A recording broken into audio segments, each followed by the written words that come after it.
The whip cracked for the 100th time, and Eleanor Sutton's scream died in her throat. There was nothing left to give.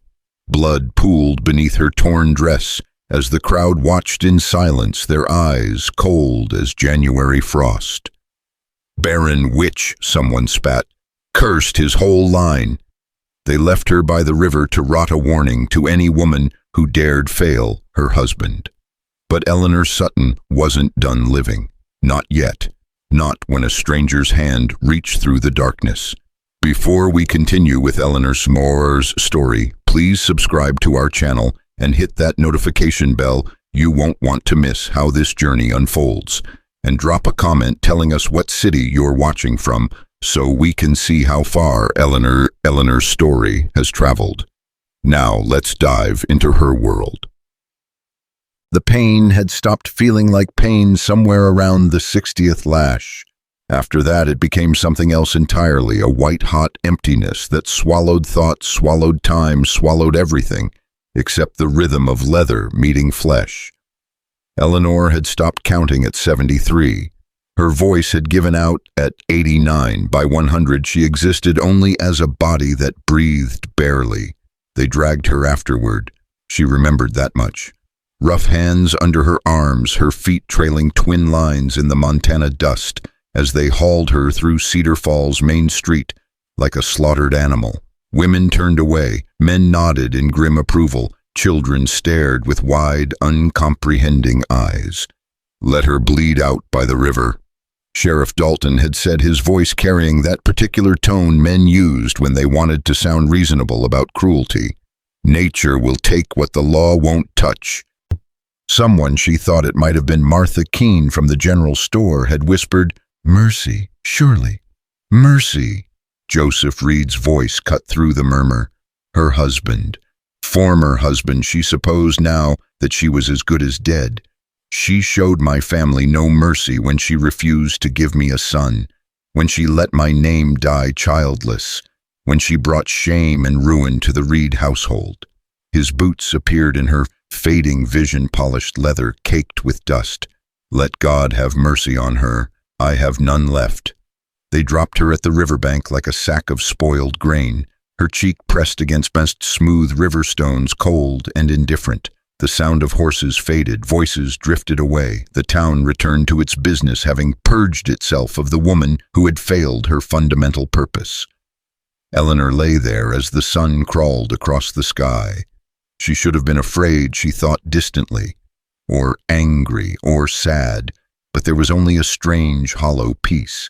She had lived 32 years in a world that measured her worth by her womb, and her womb had remained stubbornly, unforgivably empty. For 8 years she'd endured Joseph's rage, his accusations, his fists. For 8 years she'd prayed and wept and begged God for a child that never came. And now it was over. The river whispered beside her, and she almost welcomed it. Just a little crawl forward, and the water would take her somewhere beyond judgment. "Don't." The voice came from somewhere above her, quiet but firm. A man's voice, though not like any she was accustomed to. No anger in it, no command. Just a simple word carrying an impossible request. She couldn't have moved if she'd wanted to. Her back was on fire, her dress was glued to her skin with dried blood, and every breath felt like swallowing glass. Boots appeared in her vision again, but these were different, worn leather, scuffed and practical, belonging to someone who worked with his hands. They were followed by knees as the man crouched beside her. "I'm going to touch your shoulder," he said, and the warning itself was so strange that Eleanor's eyes flickered open wider. "I need to see how bad it is." His hand was careful, gentle. When his fingers brushed the torn fabric of her dress, she flinched anyway, and he pulled back immediately. "I know," he said softly. "I know it hurts, but I can't leave you here." "They meant me to die." Eleanor managed her voice, a ruined whisper. "I know that too." There was a long pause. "I don't much care what they meant." She tried to focus on his face, but her vision swam. Dark hair, she thought, weathered skin, eyes that looked tired but not unkind. He was studying her back, his jaw tight. "Jesus," he breathed, and it wasn't a curse. It was a prayer, or maybe an accusation aimed at heaven itself. What kind of men? He stopped, then shook his head. Never mind. Can you sit up? No. Can you try? Something in his voice made her want to, not because he demanded it, but because he'd asked. Because he was still there when everyone else had gone. She pressed her palms against the river stones and pushed. Her arms shook, her back screamed. She made it perhaps 3 inches before collapsing. All right, he said. Different approach. He shrugged out of his coat a heavy canvas thing that smelled like pine and wood smoke and laid it carefully over her back. This is going to hurt. I'm sorry. He slid one arm under her knees and another across her shoulders, lifting her as gently as if she were made of spun glass. Still, the movement sent lightning through every nerve, and a sound escaped her throat that was barely human. I've got you, he said, adjusting his grip. I've got you. Just breathe. She couldn't breathe, couldn't think. The world tilted and spun as he carried her away from the river, away from the death she'd been promised. Who? She started. Liam, he said. Liam Thornwood, and you're going to live, Mrs. Sutton. That's not a request. The ride to his home existed in fragments. A wagon bed lined with blankets, the creak of wheels, trees passing overhead, their leaves golden in the autumn light. His voice low and steady, telling her to hold on. Just hold on. Why? She whispered at one point. Because it's right, he said simply, and because someone should have stopped them. She must have lost consciousness after that, because the next thing she knew, she was lying face down on something soft, in a room that smelled like cedar and lamp oil. Voices drifted nearby, children's voices, hushed and worried. Is she dead, Papa? A girl, maybe 8 or 9. No, Grace, she's hurt badly, but she's not dead. Will she die? A boy's voice, older, more skeptical. Not if I can help it, Samuel. Mama died. The girl, again smaller now, a long pause. I know, sweetheart, but this woman is going to fight. I can tell. Eleanor wanted to tell them not to bother, wanted to say she'd stopped fighting years ago, but her body had already betrayed her by continuing to breathe, and her mouth wouldn't form words. She heard water being poured, and then Liam's voice very close to her ear. Mrs. Sutton, Eleanor, I need to clean these wounds. I'll be as gentle as I can, but it's going to hurt. Do you understand? She managed a tiny nod. Squeeze the blanket if you need to. Scream if you want. No one here will judge you for it. The first touch of wet cloth against her ravaged back made her bite through her lip. The taste of copper filled her mouth. He worked slowly, methodically, washing away blood and dirt with hands that had clearly done this kind of work before, not on a person maybe, but on injured animals, wounded things that needed tending. Samuel, bring me the yarrow salve from the high shelf, Liam said. Grace, I need clean bandages. There's linen in your mama's trunk. The children moved with quiet efficiency, and Eleanor realized with distant surprise that they weren't afraid of her. They should have been. The whole town had called her cursed. But these children brought supplies and watched with concerned faces as their father tried to piece together a woman the world had broken. This salve will help, Liam said, and she felt something cool and numbing spread across her wounds. The relief was so sudden and unexpected that tears leaked from her eyes.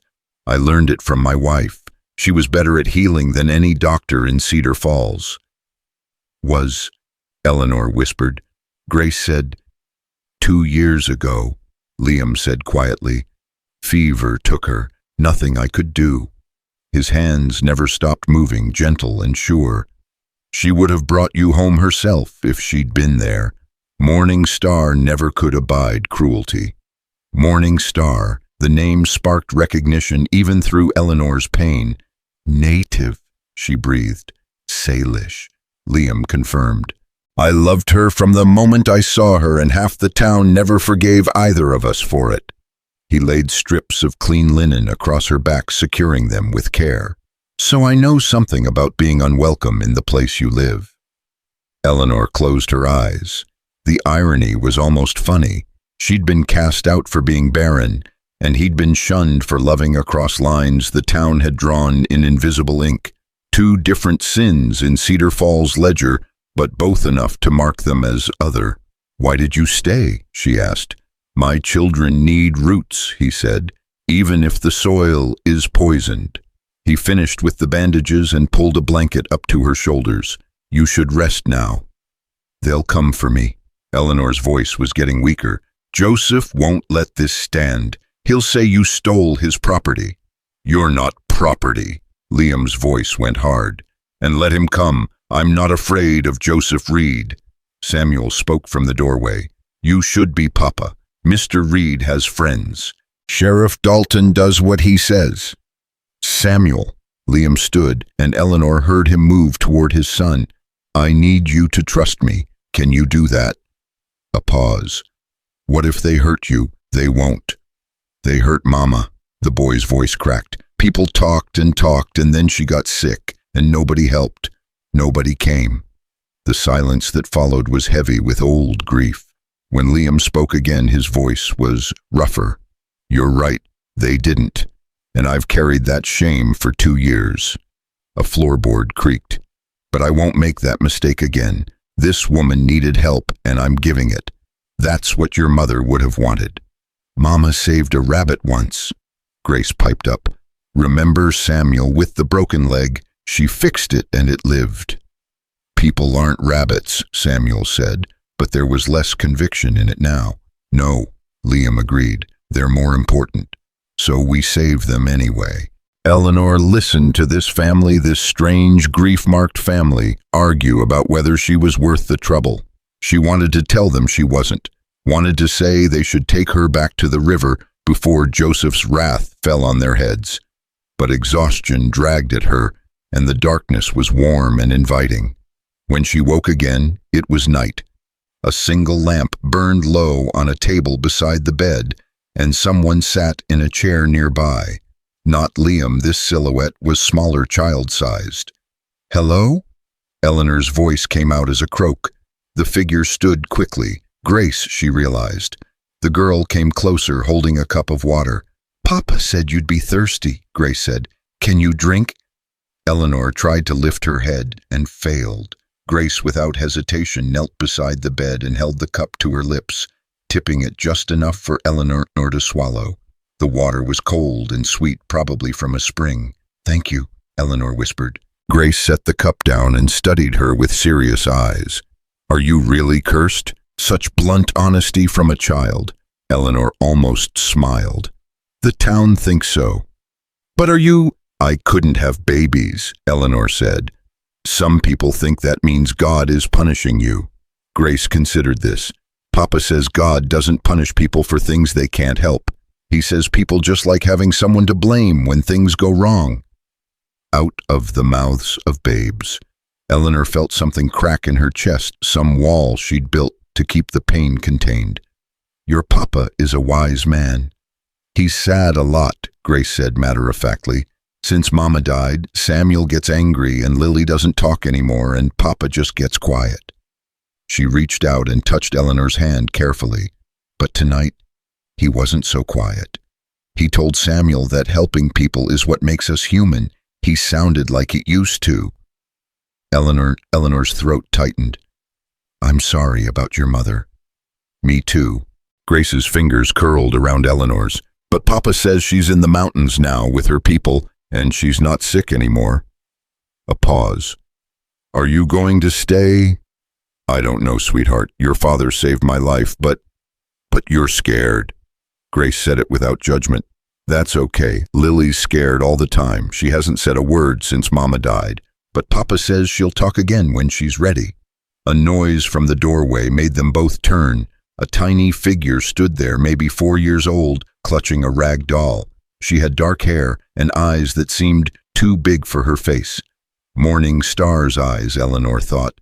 "That's Lily," Grace said. "She won't come closer, but she wanted to see you. She made Papa promise you wouldn't die." Eleanor looked at the little girl who'd been orphaned by fever and prejudice.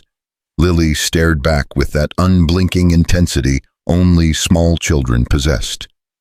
"Hello, Lily," Eleanor said softly. Thank you for worrying about me." Lily didn't respond, but she didn't leave either. She just stood there holding her doll, watching this broken woman who'd been left to die. "It's past your bedtime." Liam's voice came from behind Lily. He scooped her up gently and she buried her face in his neck. "Grace, you too. Mrs. Sutton needs rest." "I was just getting her water," Grace protested. "And you did well. Now bed." He waited until Grace trudged past him, then looked at Eleanor Sutton. "How's the pain?" "Unbearable," she said honestly. "But better than dying." A ghost of a smile crossed his face. "I'll take that as progress." He adjusted Lily in his arms. "There's broth on the table when you're ready. Don't try to get up alone. Call if you need anything." "Mr. Thornwood," Eleanor stopped him.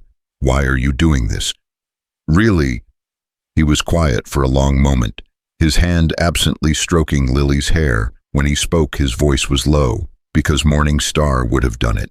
Because my children need to see that kindness matters more than fear. And because—" he met her eyes. "Because I know what it's like to love someone the world calls wrong. And I'd be damned if I let them kill another woman for the crime of being different." He left before she could respond, carrying Lily towards the bedrooms. Eleanor lay there in the lamplight, feeling the weight of those words. She'd expected pity, maybe, charity, but this was something else. This was a man who'd stood against his town once before and paid dearly for it, and here he was doing it again. For her, a stranger, a cursed barren woman not worth the rope to hang her properly. Eleanor closed her eyes and let the tears come. They weren't tears of pain, though her back throbbed with every breath. They weren't tears of fear, though Joseph Reed's face haunted her thoughts. They were tears of something she hadn't felt in so long she'd forgotten its name. Hope. Dangerous, foolish, impossible hope.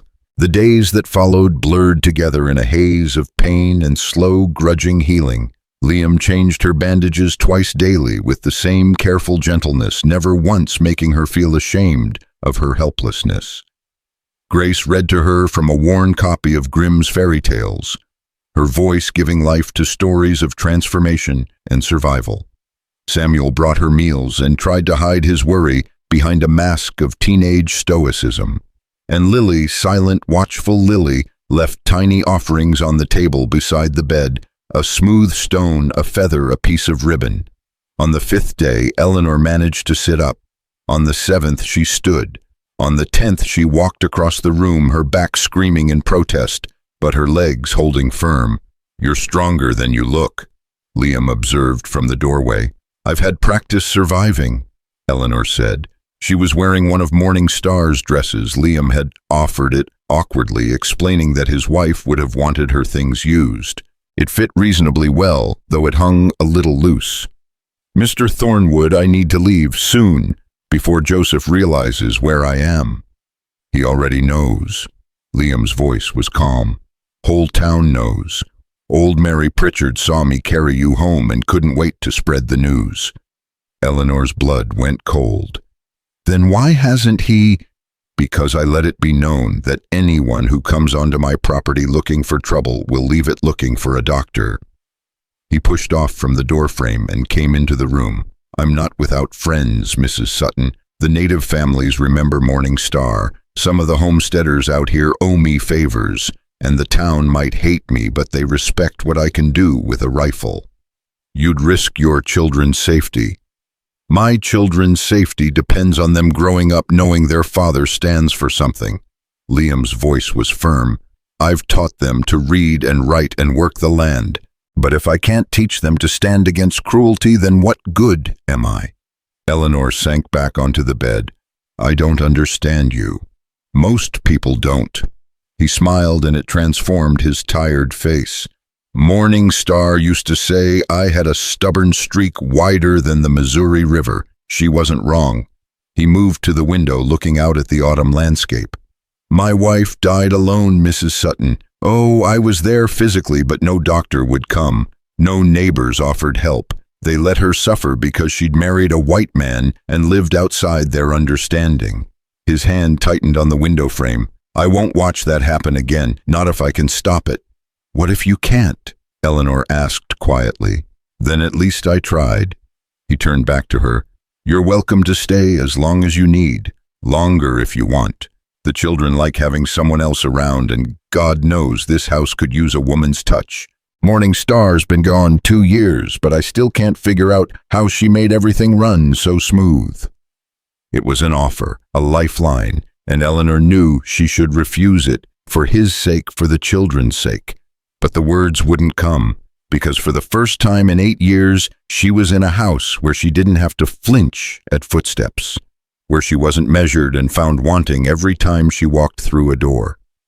I could help, she heard herself say, with the children, the house, until I figure out what comes next. Liam nodded as if this was a perfectly reasonable business arrangement. Fair trade. You mend my children's clothes and make sure they eat vegetables, and I'll make sure Joseph Reed learns to accept that his property rights ended when he tried to murder you. The law won't see it that way. The law, Liam said, his voice going hard, whipped you 100 times for the crime of being barren. Forgive me if I don't put much stock in what the law sees. And there it was, the anger that lived beneath his quiet exterior. The rage of a man who'd loved a woman the world despised and buried her while their daughter watched. Eleanor recognized it because she carried her own version. The fury of surviving when dying would have been easier. Okay, she said. I'll stay, for now.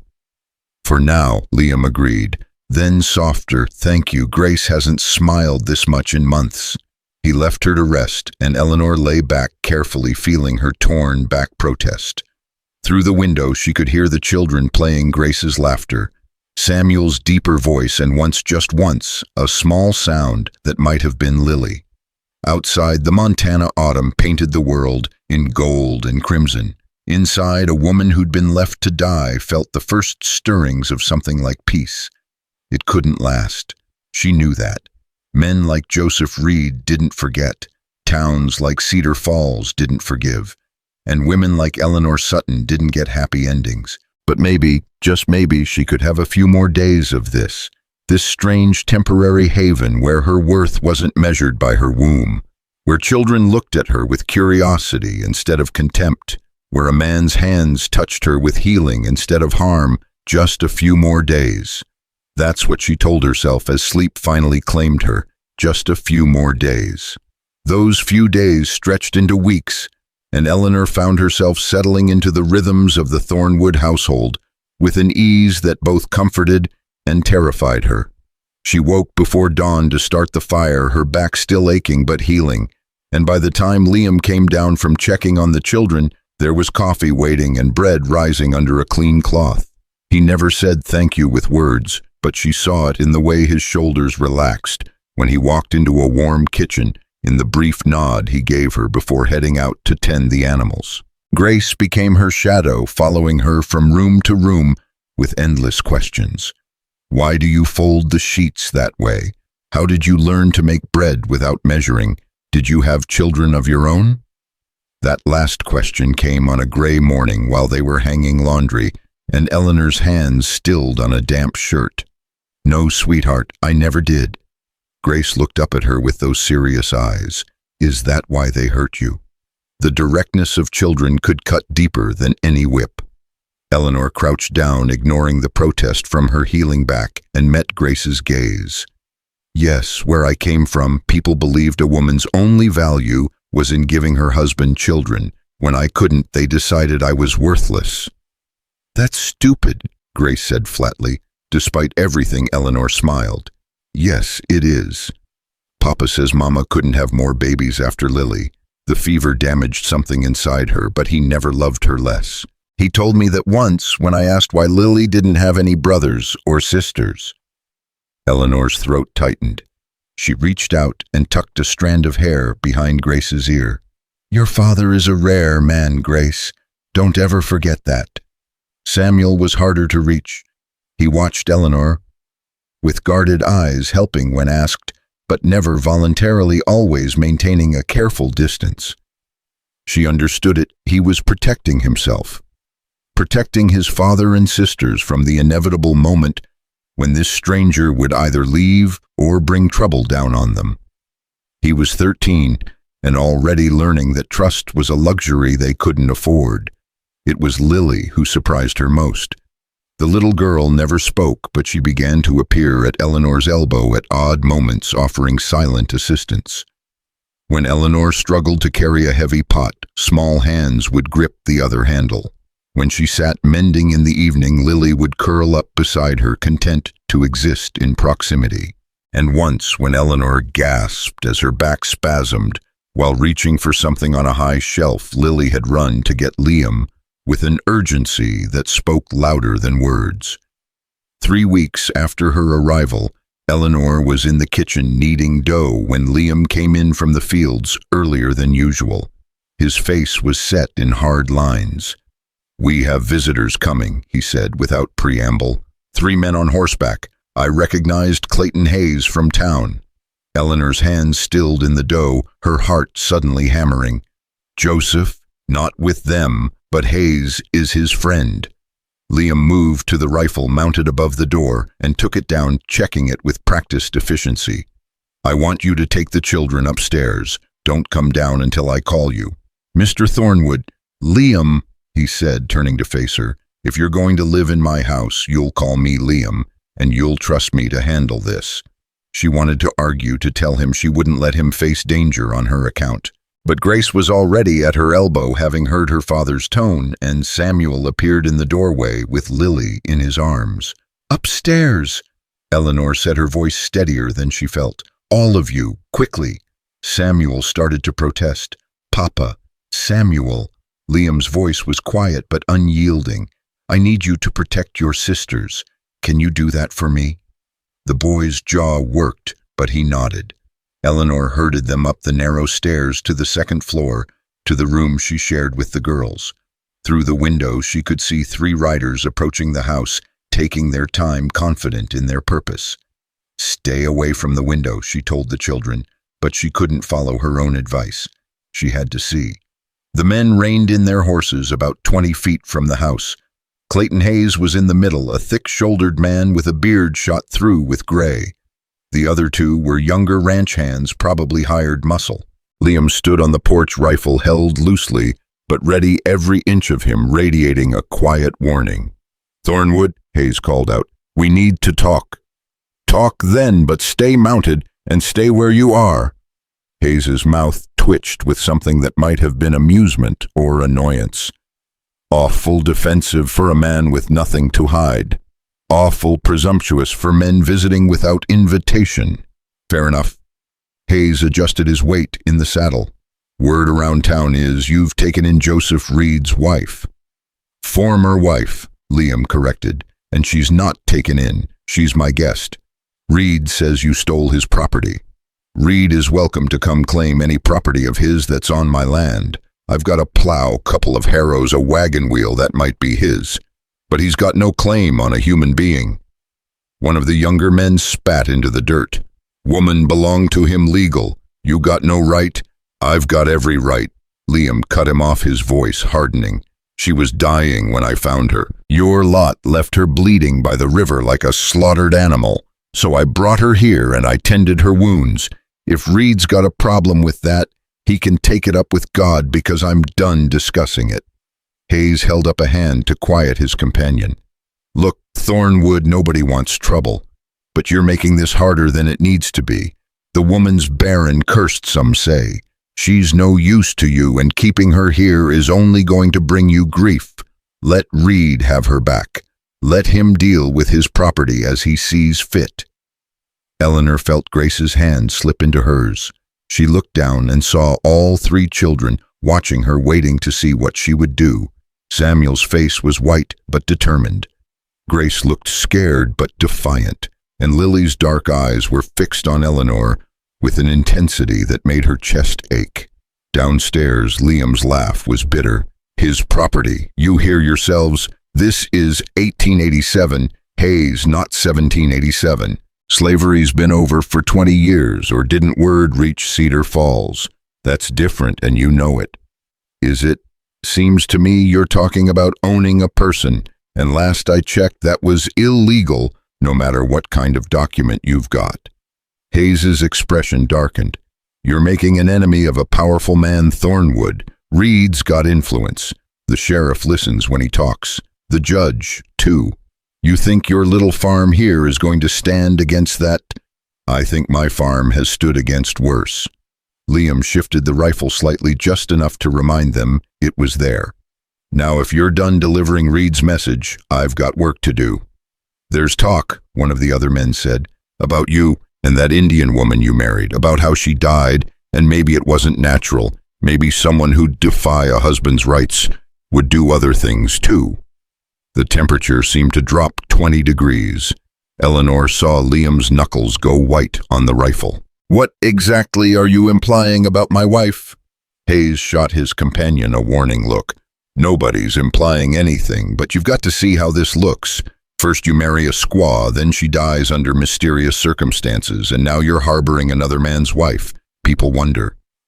People, Liam said, his voice deadly quiet, can go to hell. Morning Star died of fever while I held her hand and begged her not to leave me, while these good Christian neighbors you're talking about refused to send a doctor because they didn't think she was worth saving. So yes, Hayes, I see how it looks. It looks like the same people who killed my wife through neglect now want to finish what they started with this woman. We didn't come here for a fight. Good, then leave. Liam took a step forward. And you tell Joseph Reed something for me.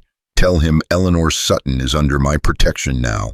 Tell him if he wants to see her, he can come himself and ask her permission, like a civilized human being.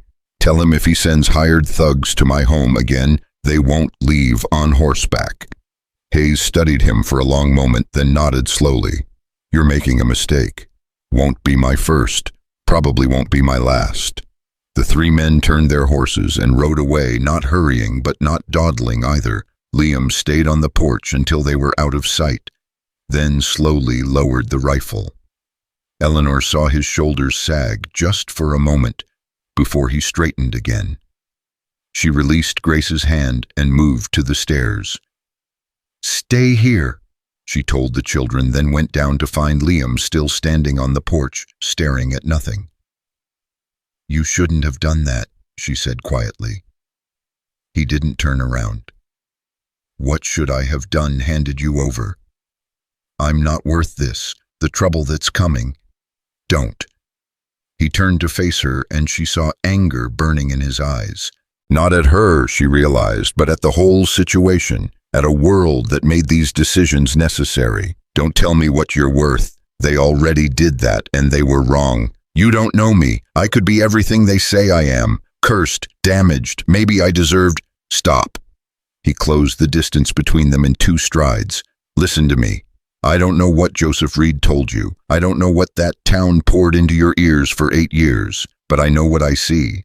I see a woman who survived 100 lashes and still had the strength to crawl away from that river. I see someone who's been in my home 3 weeks and already has my children smiling again. I see a human being, Eleanor. That's all I need to know. She couldn't look at him, couldn't bear the conviction in his voice when her own faith in herself was so shattered. They'll come back. I expect they will. They'll bring more men, maybe the sheriff. Probably. Your children could get hurt. My children, he said firmly, are learning that some things are worth standing for. Grace asked me the other day if what happened to you was fair. How do I answer that if I turn you over the moment it gets difficult? Eleanor finally met his eyes. You could die defending me. I could die falling off a horse tomorrow. Life doesn't come with guarantees. He reached out, hesitated, then gently touched her shoulder. But I'll tell you what, I'd rather die standing up for what's right than live kneeling to men like Joseph Reed. She wanted to be angry at his stubbornness, at the risk he was taking. But standing there in the afternoon light, looking at this man who'd chosen kindness over convenience, she felt something shift inside her. The walls she'd built to survive Joseph's cruelty, to endure the town's judgment, began to crack. Thank you, she whispered. He nodded and stepped back, breaking the moment. You should probably let the children know everything's all right. Grace is likely pressed against that window trying to hear. Eleanor almost smiled. She is. Samuel, too, though he'd deny it. That boy. Liam shook his head fondly. Too much like me for his own good.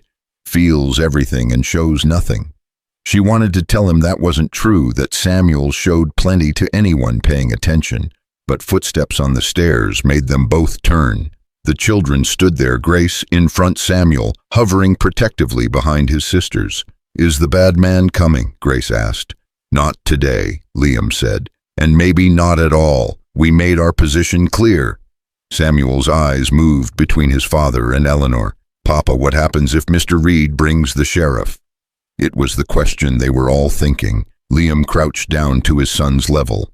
Then we deal with that when it comes. But right now I need you all to understand something. Mrs. Sutton is part of this household. She's not a guest anymore. She's family, and we protect family. Understood? Grace nodded immediately. Samuel took longer, his young face working through complex emotions, but finally he nodded too. And Lily, silent as always, walked past all of them to take Eleanor's hand, holding it with a fierce grip that said more than words ever could. That night, after the children were in bed, Eleanor and Liam sat at the kitchen table, with coffee growing cold between them. The house was quiet except for the tick of the clock and the occasional pop from the dying fire.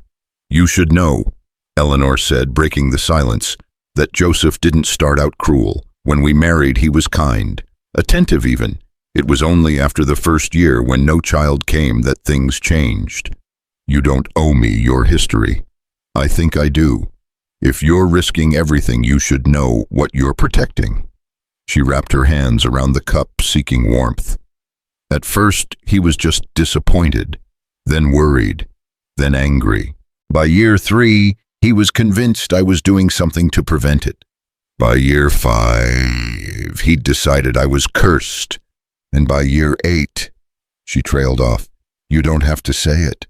By year 8, I was nothing, less than nothing, a burden, a shame, something to be hidden away and blamed for every misfortune that befell the Reed family. She looked up at him. His mother got sick, my fault. The crops failed one season, my curse. His brother's wife had a stillborn baby, I'd spread my barrenness somehow. It didn't matter that none of it made sense. They needed someone to blame, and I was convenient. Liam was quiet for a moment. Morning Star's people have a different view of such things. They believe some women are meant to be healers, teachers, leaders. Not everyone's path involves bearing children. It's not a failure, it's just a different purpose. The Reverend in Cedar Falls would call that heathen talk. The Reverend in Cedar Falls, Liam said with barely concealed contempt, preaches about love and forgiveness on Sunday and turns his back on suffering the rest of the week. I'll take Morning Star's heathen wisdom over his Christian hypocrisy any day. Eleanor found herself smiling despite everything. You're going to get yourself run out of town talking like that. They've been trying to run me out for years. I'm still here. He stood and moved to the window, looking out at the dark shapes of the mountains. Morning Star used to say that the land doesn't care about our rules. The river doesn't ask permission to flow. The trees don't apologize for growing. They just exist as they are, and that's enough. He turned back to her. You exist, Eleanor. You're here, and that's enough. The simplicity of it broke something in her. She'd spent 8 years trying to earn her right to exist, to justify her presence through service and submission and endless apologies.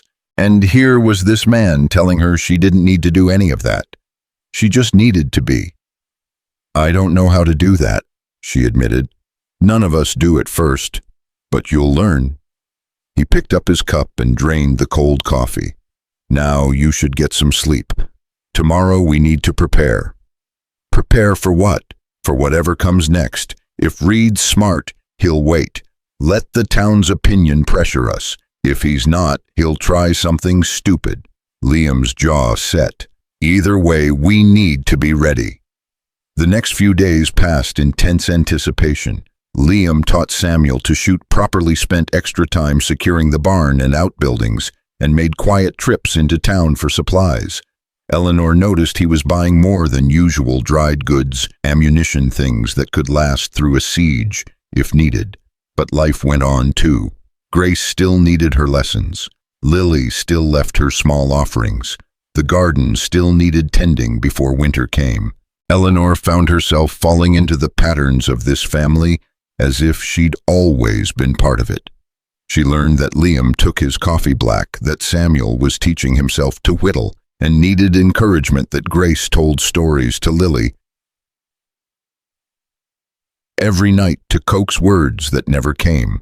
She learned that Liam still set a place for Morning Star at holiday meals, that he kept her medicine bag hanging by the door, that sometimes late at night she could hear him moving through the house, checking on his children, standing guard over the life they'd built. And she learned something about herself too, that she was stronger than she'd thought, that survival wasn't the same as living, but it was a start, that maybe, just maybe, she deserved the second chance she'd been given.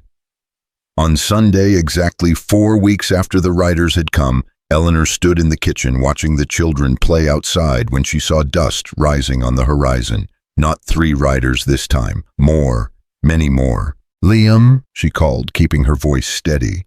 He was there in seconds, following her gaze. His face went hard as he counted. 8, maybe 9. "Is that Reed?" "Can't tell from here, but I'm guessing yes." He turned to her. "Get the children inside, now." This time there was no argument. Eleanor ran to the yard. "Grace, Samuel, bring Lily inside right now." Grace looked up, saw her face, and grabbed her little sister's hand. Samuel was already moving, his young face set in determination. They rushed into the house and Liam met them in the main room. "Upstairs," he said. "Samuel, you know where the second rifle is?" The boy nodded. "Good, you're not to use it unless someone tries to come through that door. Understood, only if they get past me." "Papa," Grace started. "I'll be fine, sweetheart, but I need to know you're all safe. Can you do that for me?" He pulled her into a quick hug, then did the same with Lily and Samuel. His eyes met Eleanor's over the children's heads. "Keep them calm. Liam, I should be down here. This is my fault. This is Joseph Reed's fault, and he's about to learn what happens when you push a man too far." He started for the door, then paused. "Eleanor, no matter what happens, you and the children stay upstairs. Promise me." She couldn't promise, couldn't commit to hiding while he faced danger alone. But she saw the fear beneath his determination, not for himself, but for them, and nodded. "Good." He took the rifle down from above the door and walked out onto the porch. Eleanor herded the children upstairs, but this time she positioned them away from the window. "Stay back. Be quiet. Whatever you hear, you stay right here." Then she moved to the window herself, unable to watch, but unable to look away. 9 men on horseback approached the house. Joseph Reed rode in the center, and Eleanor felt her stomach turn at the sight of him. Tall, broad-shouldered, with the kind of confidence that came from never being told no. Sheriff Dalton was at his right hand, and Hayes was back with several other men she recognized from town. Liam stood on the porch alone, his rifle across his chest. 1 man against 9. The odds were impossible, but he didn't move. "Thornwood," Joseph's voice carried clearly. "I've come for what's mine." "Nothing of yours here, Reed," Liam called back. "Turn around and go home." Joseph dismounted and the others followed suit. "You've got my wife in there. The law says she belongs to me." "The law says no such thing. You divorced her the moment you left her to die." "I've got papers that say different. Sheriff, show him." Dalton pulled a folded document from his jacket. "Court order Thornwood. Says Mrs. Reed is to be returned to her lawful husband. Says you're interfering with a man's rights. You can hand her over peaceful, or we can take her by force. Your choice." Behind Eleanor, Grace whimpered. She reached back without turning, finding the girl's hand and squeezing it. "That paper's worth less than the ink it's printed with," Liam said. "You know it and I know it. Judge Morrison signed it because Reed pays him to, but I'm not handing over a woman to be murdered." "Murdered?" Joseph's laugh was ugly. "She's my wife. I've got the right to discipline her as I see fit." "You've got the right to nothing." "Not anymore." Liam shifted the rifle slightly. "Last chance, Reed. Ride away. Leave her alone. Move on with your life. Or what, you'll shoot me in front of the sheriff and 8 witnesses." Joseph took a step forward. "You're not that stupid, Thornwood." "Try me." The moment stretched taut as wire. Eleanor could barely breathe. She wanted to run downstairs to throw herself between Liam and those guns, to somehow stop what was coming. But Lily's hand had found hers, and Samuel was standing rigid at her side, and she knew she couldn't leave them. Then a new voice cut through the tension. "Hold on now." An old woman emerged from around the side of the house, and Eleanor's heart nearly stopped. Mrs. Eleanor, who ran the boarding house in town. She was ancient, bent with age, but she walked right into the space between the two groups, without fear. "Mrs. Eleanor," Dalton said, clearly surprised. "What are you doing here?" "Could ask you the same thing, Sheriff. Thought Sunday was for church, not for terrorizing decent folk." She looked around at the assembled men. 9 of you to fetch 1 woman must be quite dangerous, this Eleanor Sutton." "Ma'am, this is legal business." "Legal business," the old woman spat in the dust. "I was at that whipping, Sheriff. Watched them tear that woman's back to ribbons for the crime of being barren. Watched good Christian folk cheer while she screamed. That legal too. Ma'am, don't ma'am me, Tom Dalton. I knew your mother, God rest her. She'd be ashamed to see you here." Mrs. Eleanor turned to Joseph. "And you, Joseph Reed, your own mother would weep to see what you've become." "My mother died heartbroken because this woman couldn't give her grandchildren," Joseph snarled. "Your mother died of apoplexy because your father drank himself mean, and your brother gambled away half the family fortune. But sure blame the woman who had no say in any of it." Mrs. Eleanor shook her head. "You want to know what's wrong with Cedar Falls? It's standing right here. 9 men with guns coming after 1 woman who can't even defend herself." "She's being defended plenty," Hayes muttered, gesturing at Liam. "By 1 man willing to stand up for what's right, which says something about the rest of you, doesn't it?" The old woman looked at each of them in turn. "Any of you got daughters? Imagine if it was your girl up there. Imagine if she couldn't have babies and her husband decided that meant she deserved to die. You'd want someone to help her, wouldn't you?" Silence. Several of the men shifted uncomfortably. Joseph's face went red. "This doesn't concern you, old woman. It concerns all of us, because if we let you do this, where does it end? Which woman is next? Which one of us decides doesn't measure up to your standards?" Mrs. Eleanor planted her walking stick firmly. "I'm staying. You want to get to that house, you'll have to go through me." "Mrs. Eleanor," Liam said quietly, "you don't have to do this." "Oh, I know, but I want to. I didn't speak up before, and I've regretted it every day since, not making that mistake twice." She looked at the sheriff.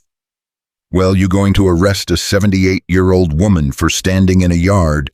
Dalton looked deeply uncomfortable. "Ma'am, please step aside. I don't want to." "Then don't." Another voice joined them, and Eleanor saw Reverend Ezra walking up the path, his Bible in hand. "Sheriff, I can't in good conscience let this proceed." Reverend Dalton looked even more confused. "I've been thinking about that whipping, praying about it, and I realized I failed in my duty as a man of God." The Reverend stood beside Mrs. Eleanor. "Joseph, I counseled you and your wife for years. I know Eleanor tried everything to conceive. It wasn't stubbornness or rebellion. It was simply the way things were. To punish her for that was wrong, and I should have said so then." "This is ridiculous," Joseph exploded. "She's my property by law. That paper says what a corrupt judge was paid to write." Mrs. Eleanor's voice was steel. "But these people here, they're saying something different. They're saying enough." More movement on the path. To Eleanor's shock, other townspeople were appearing. The blacksmith, the cooper, several women from the church. Not many, maybe a dozen in all, but enough to make Joseph Reed pause. "What is this?" he demanded. "This," Mrs. Eleanor said, "is Cedar Falls finally growing a conscience. We stood by once, let you brutalize that woman while we watched. Some of us cheered. We'll carry that shame the rest of our lives. But we're not doing it again." Sheriff Dalton looked at the growing crowd, then at Joseph, then at his own feet. "Reed, maybe we should reconsider. The hell we will. I paid good money for that order." "And there it is," Liam said softly. "Not about rights or law or even pride. It's about money, about power, about making sure everyone knows you can do what you want and face no consequences." Joseph's hand moved toward the gun at his hip. "You self-righteous son of a—" "Don't." Dalton's hand clamped on Joseph's wrist. "Don't make this worse than it already is. Worse, they're defying the law. The law, the Reverend said quietly, serves justice. Or it's supposed to. This isn't justice, Joseph. This is revenge." The standoff held for one more breathless moment. Then slowly Sheriff Dalton released Joseph's wrist and stepped back. "I can't enforce this order. Not like this. Not with half the town standing against it." "You're refusing," Joseph's voice went shrill. "I'm saying come back with better paperwork, proper documentation, evidence that your claim is legitimate." Dalton's voice hardened. "Because right now all I see is a man who nearly killed his wife and wants to finish the job. She's barren. She deserves to live," Mrs. Eleanor said firmly. "That's all any of us deserve. The rest we figure out as we go." Joseph looked around at the assembled faces, and Eleanor saw the moment he realized he'd lost, at least for today. His face went cold, all the rage channeling into icy promise. "This isn't over, Thornwood. You think these people will protect you forever. They'll forget. They'll move on. And when they do, I'll be waiting." "I'll be here," Liam said simply. Joseph remounted his horse with jerky, angry movements. Most of his men followed, though Hayes lingered for a moment, his expression unreadable. Then he too turned away. The crowd watched them ride off in silence. Then slowly the tension began to drain. Mrs. Eleanor sagged on her walking stick, suddenly looking every one of her 78 years. Liam set down his rifle and moved to support her. "Thank you," he said softly. "I won't forget this." "None of us will," she replied. "That's the point." She looked up at the window where Eleanor stood with the children. "Tell that girl she can come down. Tell her she's safe. For now." For now, the most honest promise anyone could make. Eleanor released the children's hands and moved toward the stairs, her legs shaking. She'd been granted another reprieve, another day, another chance. But Joseph Reed's words echoed in her mind. This isn't over. No, it wasn't over. It was only just beginning. Eleanor descended the stairs with the children clustered behind her, her hand gripping the railing so tightly, her knuckles went white. Through the open door, she could see the townspeople still gathered in the yard, talking in low voices with Liam.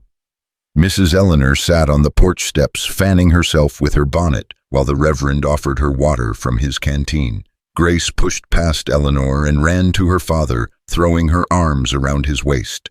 Liam caught her automatically, his hand cradling the back of her head, while his eyes tracked Eleanor's approach.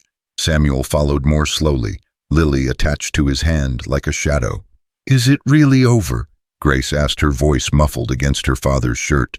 "For today," Liam said, and Eleanor appreciated that he didn't lie to her. "But we need to be smart about what comes next." Mrs. Eleanor looked up as Eleanor reached the porch. The old woman's eyes were sharp despite her age, taking in every detail of Eleanor's face. "Child, you look like you've seen a ghost." "I've seen worse than ghosts." Eleanor's voice came out steadier than she expected. "I don't know how to thank you, any of you. What you did, what we should have done weeks ago," the Reverend interrupted. "I'm ashamed it took this long for my conscience to wake up." He removed his hat, worrying the brim between his fingers. Mrs. Sutton, I owe you an apology. I stood silent while they brutalized you. I told myself it wasn't my place to interfere between a man and his wife. I was wrong. Eleanor didn't know what to say. She'd spent so long accepting that the world was cruel, that authority figures blessed suffering rather than prevented it. Having one apologize felt like the ground shifting beneath her feet. Reverend Ezra is right. Martha Keene from the general store stepped forward. She was a thin woman with work-worn hands and eyes that had seen their share of hardship. Some of us knew what was happening in the Reed household. We heard things, saw bruises, but we told ourselves it wasn't our business, that marriage was sacred and private. She paused. We were cowards. All of us. Not all, Mrs. Eleanor corrected. Some of us are just old and slow to action, but we're here now and that's what matters.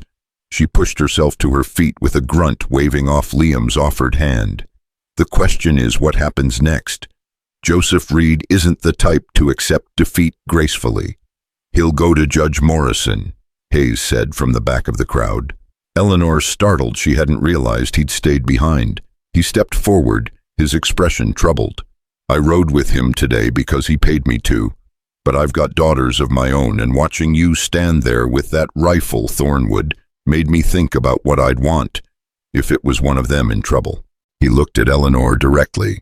I'm sorry, ma'am, for my part in this. Eleanor felt tears pressing at her eyes, but refused to let them fall. You came back. That's more than I expected.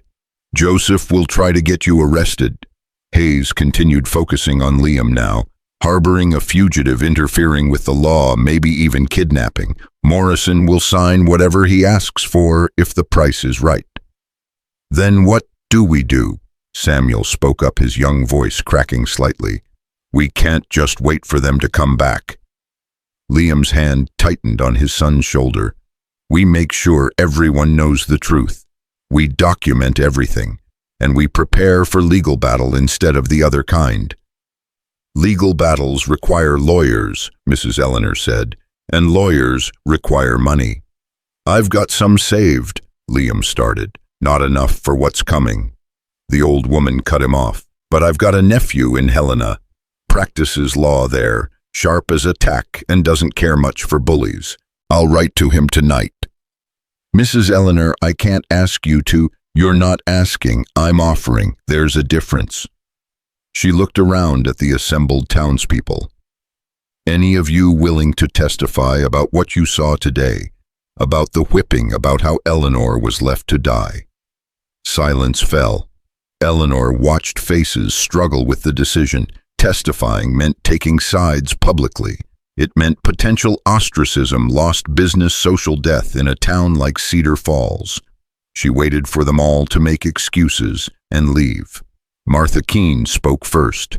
I'll testify. My husband won't like it, but he doesn't have to. I've got my own voice. I'll stand witness, the blacksmith said. Name's Tom Fletcher. I shoed Reed's horses for years and heard plenty I didn't like. Time someone said it out loud. One by one, others stepped forward. Not everyone. Several people slipped away quietly, unwilling to commit, but enough. 8 people willing to speak truth against power. It was more than Eleanor had dared hope for. There's something else, Reverend Ezra said carefully. Mrs. Sutton, forgive me for being indelicate, but your marriage to Joseph Reed, were you married in the church? Yes, 8 years ago. And the divorce papers he's claiming, have you seen them? Eleanor shook her head. I didn't know there were any. As far as I knew, I was still legally his wife. That's what he always said, that I belonged to him in the eyes of God and law.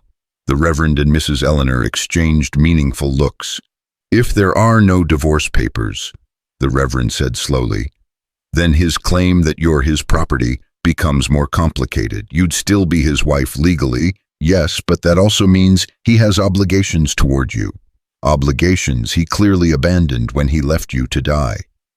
What are you suggesting? Liam asked. I'm suggesting, Mrs. Eleanor said with a slight smile, that maybe Mrs. Sutton should be the one filing for divorce, on grounds of cruelty and abandonment. Hard to claim someone's your property when they're actively divorcing you for abuse.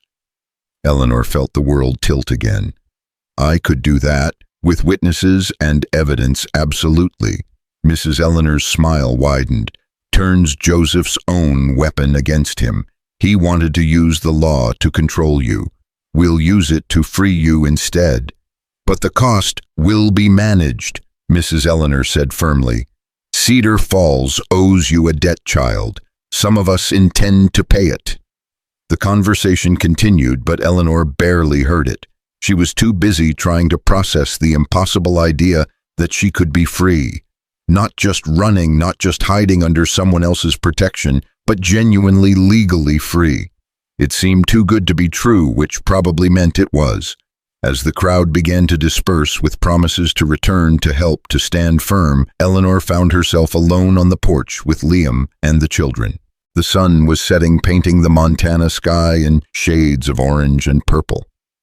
You should eat something, Liam said quietly. All of you. It's been a long day. I'm not hungry, Samuel said, but his stomach betrayed him with an audible growl. Grace giggled despite the tension, and even Lily's mouth twitched in what might have been a smile. The sound broke something in Eleanor, and suddenly she was laughing, two great, gasping laughs that bordered on hysterical. Liam caught her elbow, steadying her. Easy, he murmured. You're all right. We're all right. Are we? Eleanor managed between laughs that were definitely turning into sobs. Because it doesn't feel all right. It feels like we're standing on the edge of a cliff, waiting to fall. Then we fall together, Liam said simply. Come on, let's get inside. The children need normalcy right now, and so do you. Normalcy? As if anything about this situation was normal. But Eleanor let him guide her into the house. Let Grace take her hand and pull her toward the kitchen. Let Samuel start building up the fire with mechanical efficiency. She moved through the motions of preparing dinner, slicing bread, heating leftover stew, setting the table, while her mind spun in circles. They ate in near silence, exhaustion weighing on all of them. Lily fell asleep at the table, her head drooping onto her folded arms. Liam carried her to bed while Eleanor cleaned up, grateful for the familiar task. Grace helped without being asked, drying dishes with exaggerated care. Mrs. Eleanor, Grace said softly, are you going to leave? Eleanor's hands stilled in the wash water. What makes you ask that? Because everyone always leaves. Mama left. And now the bad men want to take you away, and I thought maybe you'd just go so Papa wouldn't get hurt. The raw honesty of it made Eleanor's chest ache. She dried her hands and crouched down to Grace's level, ignoring the protest from her still healing back.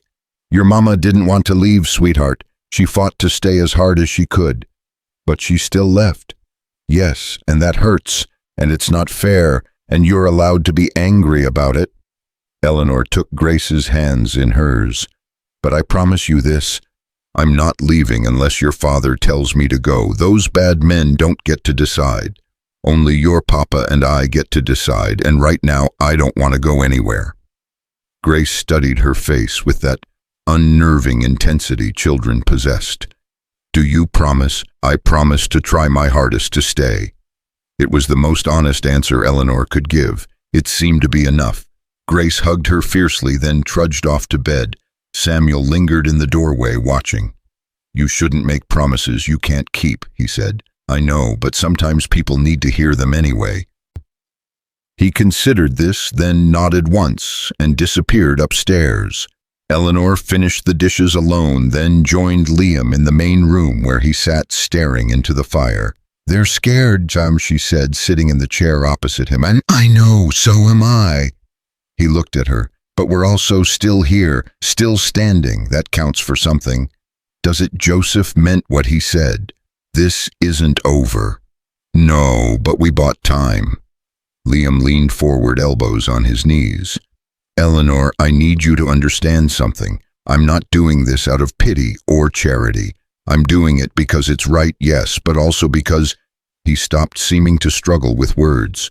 This house has been half dead for 2 years, going through motions, surviving but not living. And then you came and my children started smiling again. Samuel talks more. Grace laughs. Even Lily is coming out of her shell. He met her eyes. You gave them something back that they'd lost. I won't let Joseph Reed take that away. What did I give them? Eleanor asked, genuinely confused. Hope, the idea that broken things can heal, that the world might be cruel, but it's not completely heartless. He smiled slightly. Grace asked me the other day if you could teach her to make bread like you do. Samuel wanted to know if you'd help him with his letters. And Lily, his voice caught, Lily brought you a flower yesterday. Did you notice? Eleanor had noticed. A small yellow wildflower left on her pillow. She'd pressed it between the pages of the Bible on her nightstand. They've adopted you, Liam continued, and I know that's not fair to you to put that weight on someone who's just trying to survive, but it's the truth. So when I say I'm protecting you, I'm also protecting them, because losing you now would break something in them that I don't know how to fix. Eleanor couldn't speak. She'd spent so long being told she had no value, no purpose, no worth. And here was this man telling her she mattered, that her presence had changed something fundamental in his children's lives. It was too much and not enough, all at once. I don't know how to be what they need, she finally said. Neither do I most days. We'll figure it out together.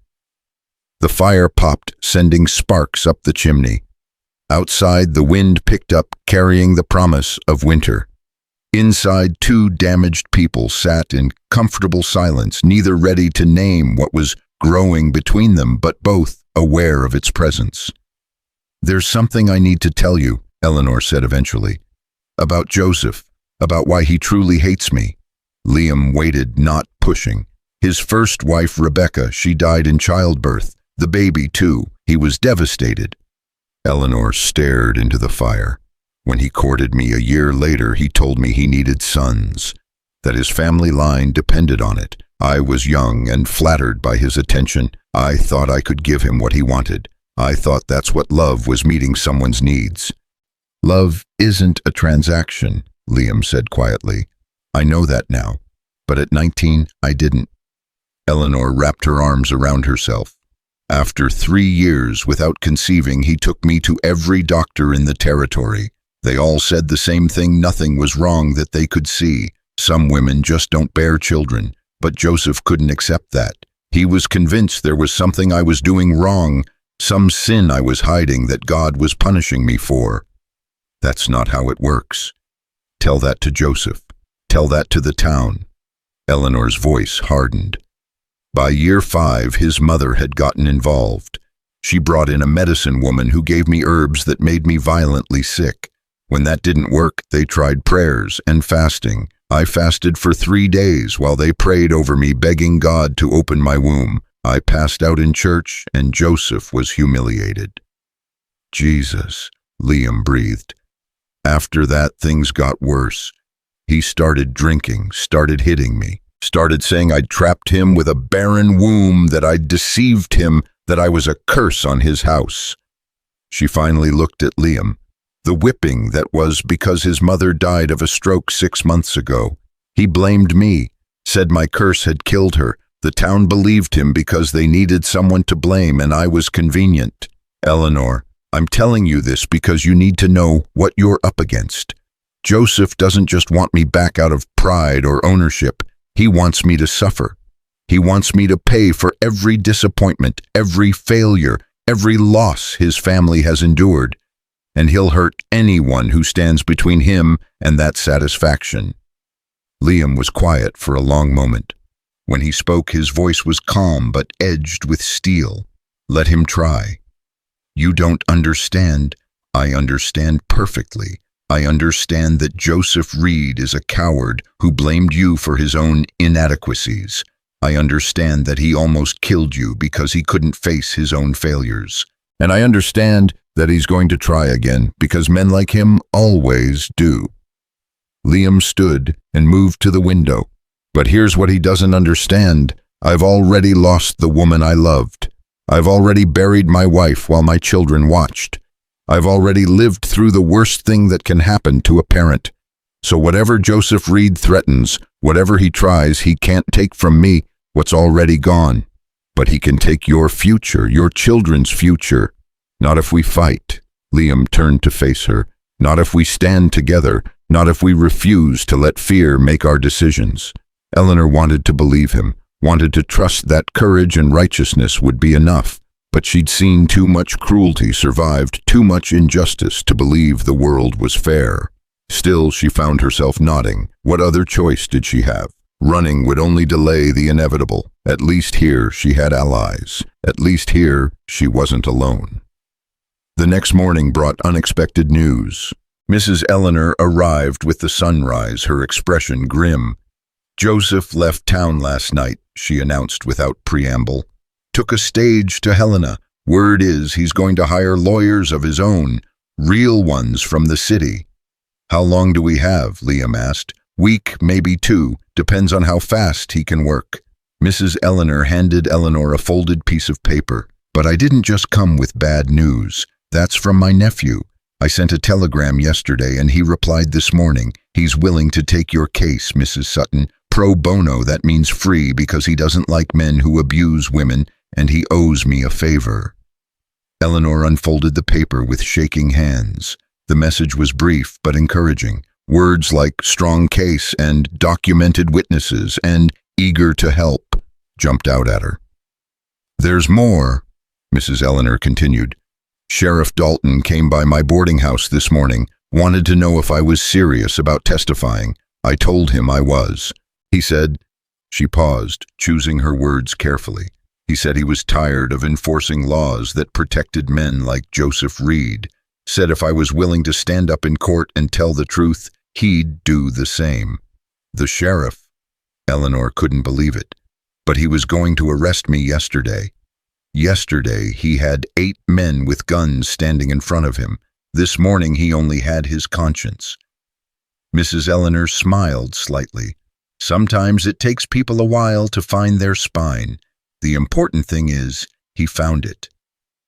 Over the following days, an unexpected alliance formed. Martha Keene started spreading the truth through her general store, countering Joseph's narrative with facts. Tom Fletcher refused to shoe any horses for Reed family associates. Reverend Ezra delivered a sermon about bearing false witness and failing to protect the vulnerable that had half the congregation squirming in their pews. And through it all, Eleanor found herself settling deeper into the Thornwood family. She taught Grace to make bread, showed Samuel how to mend his own clothes, and sat with Lily every evening reading stories and waiting patiently for words that still wouldn't come. She also found herself noticing things about Liam she hadn't before. The way he always checked the window before bed. How he put extra wood on the fire before dawn so the children would wake to warmth. The quiet patience he showed when Samuel struggled with his letters, never making him feel stupid or slow. The gentleness he used with Lily, as if she were made of spun glass and might shatter at any moment. One evening she came downstairs for water and found him in the main room holding a small leather bag decorated with beadwork. His face was wet with tears. "I'm sorry," he said quickly, wiping his eyes. "I didn't mean to." "Don't apologize." Eleanor sat beside him. "Is that Morning Stars?" He nodded. "Her medicine bag, she made it before Lily was born, said it would keep our daughter safe." His voice broke. "I couldn't save her. I tried everything, but the fever was too strong, and no doctor would come, and she just left." Eleanor reached out slowly, giving him time to pull away, and took his hand. "Tell me about her." So he did. He told her about meeting Morning Star at a trading post, how she'd been teaching white children the names of plants in her language, how her laugh had sounded like water over stones. He told her about their wedding, how her family had welcomed him, despite the cultural divide, how Cedar Falls had reacted with disgust and hostility. He told her about Grace's birth, how Morning Star had sung through the pain, how Samuel had looked at his new sister with such fierce protectiveness. He told her about Lily, about the fever that had taken Morning Star just weeks after their youngest was born, about the guilt he carried for not saving her. Eleanor listened without judgment, without trying to fix or minimize his grief. She just held his hand and let him speak until the words ran out. "Thank you," he said finally, "for listening, for not telling me to move on or that it's been long enough." "Grief doesn't work on a schedule," Eleanor said. "I learned that after my parents died. People wanted me to stop mourning after a year, but it takes as long as it takes." They sat together in the darkness, two people bound by loss and survival, and something shifted between them. Not quite love, it was too soon for that, too complicated, but recognition, the understanding that comes when one wounded soul recognizes another. "Eleanor," Liam said softly, "when this is over, when you're free of Joseph, what will you do?" She'd been avoiding that question. "I don't know, I've never had choices before." "You have them now." He squeezed her hand. "And whatever you decide, you'll have friends here. People who care about what happens to you." Friends. It seemed like such a simple word for something so profound. Eleanor had spent 8 years with Joseph without a single true friend. And now, in this small Montana town that had once participated in her torture, she'd found people willing to risk themselves on her behalf. "Thank you," she whispered, "for everything, for saving my life, for giving me a place to heal, for showing your children that kindness matters." "Thank you," Liam replied, "for reminding me that life continues, that healing is possible, that we don't have to stay broken forever." They sat there until the fire burned low, neither quite ready to let go of the moment. Outside, the November wind carried the first hints of snow. Inside, two people who'd been shattered by cruelty found the smallest fragments of peace. But peace was a fragile thing in Cedar Falls, and Joseph Reed was coming back. The snow came early that year, blanketing Cedar Falls in white silence that made everything feel suspended, waiting. Eleanor stood at the kitchen window watching Samuel and Grace build a snowman, while Lily observed from the porch, wrapped in Morningstar's old shawl. 2 weeks had passed since Joseph left for Helena, 2 weeks of fragile normalcy that felt like borrowed time. "They look happy," Liam said from behind her, close enough that she could feel the warmth radiating from him. "They deserve to be." Eleanor didn't turn around. "I keep waiting for it to end, for him to come back and destroy this. Then we'll face it when it comes. No sense poisoning today with tomorrow's fears." But tomorrow came sooner than either of them expected. That afternoon, a rider arrived with news that Joseph Reed was returning to Cedar Falls the next day, accompanied by 3 lawyers from Helena and a federal marshal. Mrs. Eleanor's nephew was coming too, but he wouldn't arrive until the following evening. A federal marshal. Eleanor felt her blood turn to ice. What does that mean?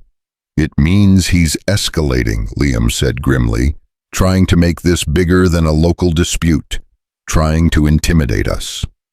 That night, Eleanor barely slept. She lay in the small room she shared with the girls, listening to their breathing, memorizing every detail in case this was her last night with them. Grace's soft snores, Lily's occasional murmurs, the way moonlight painted silver patterns on the floor. She'd never had children of her own, but these 3 had somehow become hers anyway, and the thought of being torn from them made her chest feel like it was being crushed. Morning came too quickly.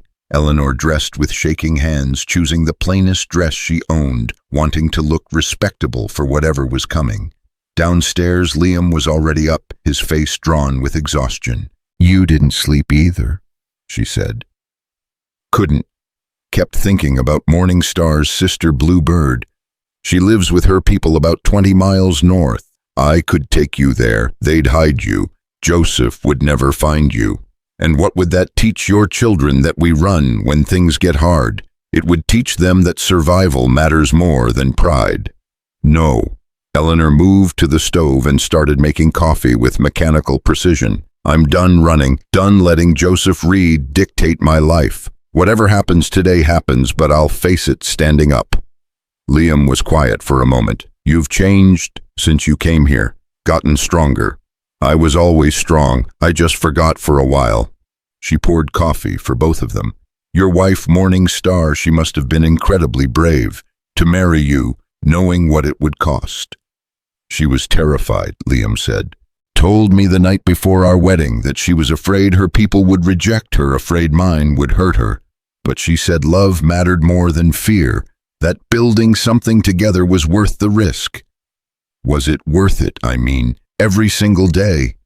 His voice roughed with emotion, even the hard ones, even watching her die. I'd do it all again just to have had those years with her. Eleanor thought about that as she made breakfast, as she got the children up and dressed, as she braided Grace's hair and helped Lily with her buttons. Would she have chosen this path if she'd known what it would cost? The pain, the fear, the uncertainty, but also the laughter, the small moments of peace, the feeling of belonging she'd found in this house. Yes, she would have chosen it anyway. Joseph arrived at noon, and he didn't come alone. 3 well-dressed men from Helena flanked him, their expensive suits and leather briefcases marking them as city lawyers. Behind them rode a man wearing a federal marshal's badge, his face professionally neutral. Sheriff Dalton brought up the rear, looking deeply uncomfortable. Eleanor watched from the window as Liam went out to meet them, his rifle conspicuously absent this time. This wasn't a confrontation that would be settled with guns. Mrs. Eleanor Sutton Reed, one of the lawyers called out, his voice carrying the practiced authority of someone used to courtrooms. I am Marcus Whitmore, legal counsel for Mr. Joseph Reed. We have documentation requiring your immediate return to your lawful husband's custody. Eleanor forced herself to walk to the door, to step out onto the porch, where everyone could see her. The children pressed against the windows behind her. She felt their fear like a physical weight. I'm not going anywhere with him, she said, and was proud that her voice didn't shake. Mrs. Reed, this isn't a request. Whitmore pulled papers from his briefcase. These are court orders from Helena. You are legally married to Mr. Reed. You belong in his household. I belong to no one. Joseph stepped forward, and Eleanor had to fight the urge to step back.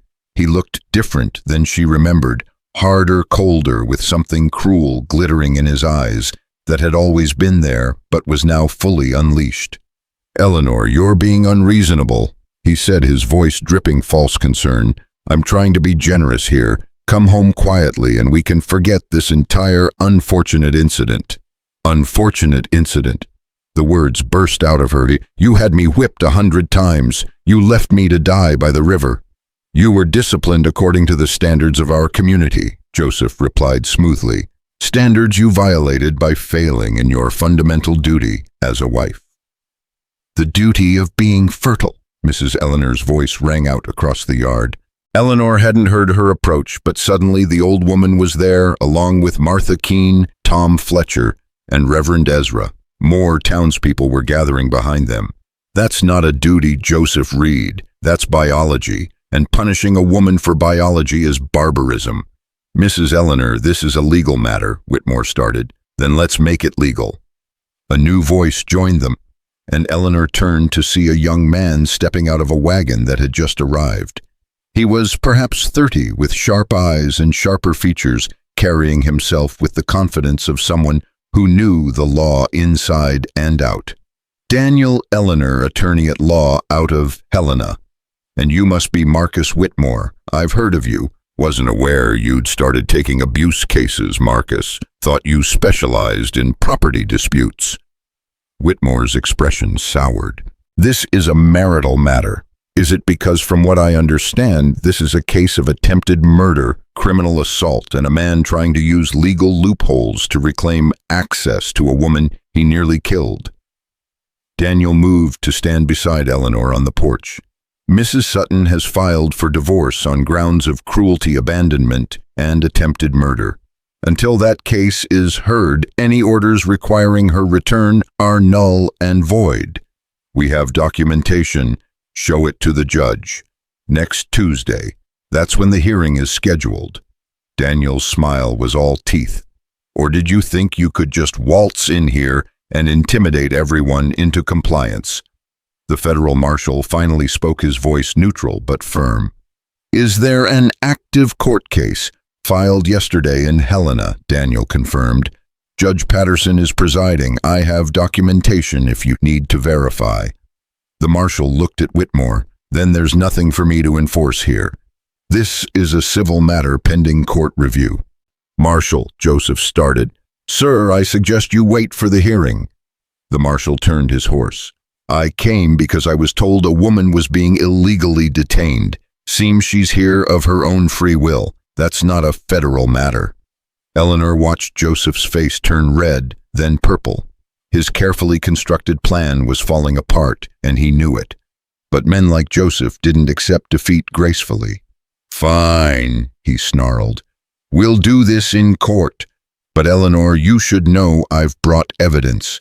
Testimony from doctors about your refusal to follow medical advice. Letters from my mother about your rebellious nature. Witnesses who'll testify that you were an unfit wife who drove me to disciplinary action. And I've got 8 witnesses who'll testify that you nearly murdered her, Mrs. Eleanor shot back. Including the sheriff. How do you think that'll play in front of a judge? Joseph's eyes found Sheriff Dalton. Tom, you're really going to betray me like this? Dalton shifted uncomfortably.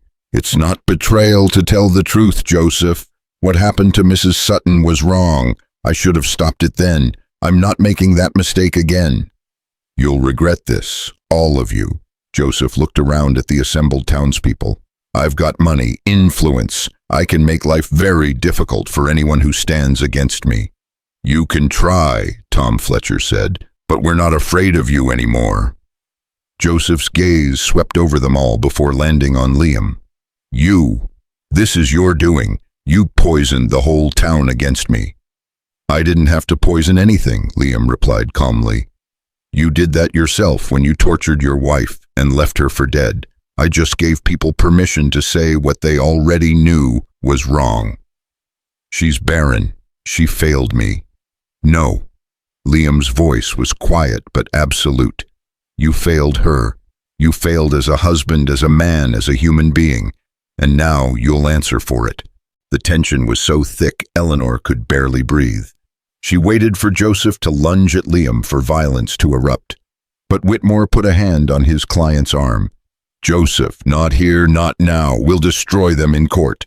Joseph allowed himself to be led away, but not before throwing one last venomous look at Eleanor. This isn't over. You're still my wife, and one way or another you'll remember your place.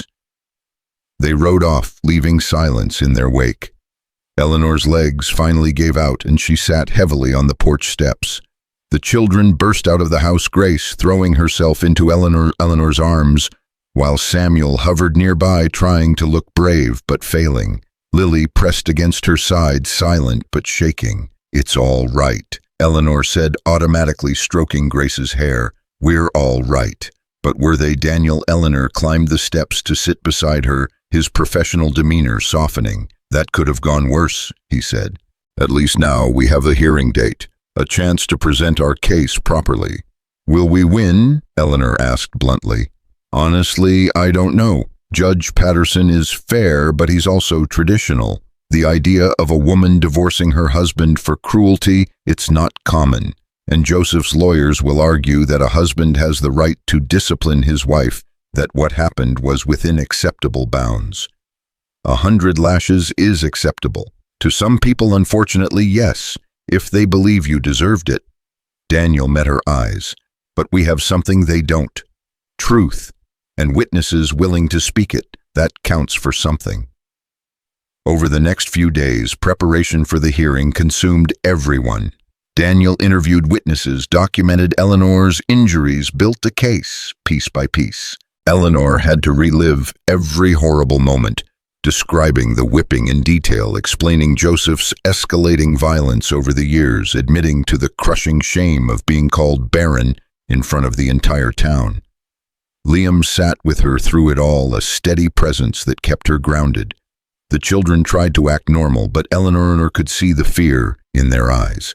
They'd already lost one mother. The possibility of losing Eleanor, too, was written in every anxious glance. The night before the hearing, Eleanor couldn't sleep. She wandered downstairs to find Liam sitting at the kitchen table writing something by lamplight. "Can't sleep either?" she asked. He looked up and she saw exhaustion etched in every line of his face. "Writing a letter to Morningstar's sister. Just in case things go badly tomorrow. I want her to know she should come for the children." "Liam, I'm being realistic." He set down his pen. "If Joseph wins, if they force you back with him, I won't let that happen. I'll fight. And if I fight, I might not survive it." Eleanor sat across from him, taking his hands in hers. "Then we run. Tonight. Take the children and go north to Bluebird's people. Start over somewhere Joseph can't find us. And spend our lives looking over our shoulders, teaching the children that justice doesn't matter, that power always wins." Liam shook his head. "I can't do that to them. Can't do it to you. I'd rather run with you than watch you die for me." The words hung between them, heavy with meaning. Liam's fingers tightened on hers. "Eleanor, I need to tell you something. Before tomorrow, before everything changes, I need you to know." He stopped, struggling. "When Morningstar died, I thought I'd never feel anything again. Thought I'd just exist, going through motions for the children's sake. But these past weeks with you here, I've remembered what it feels like to care. To want to protect someone.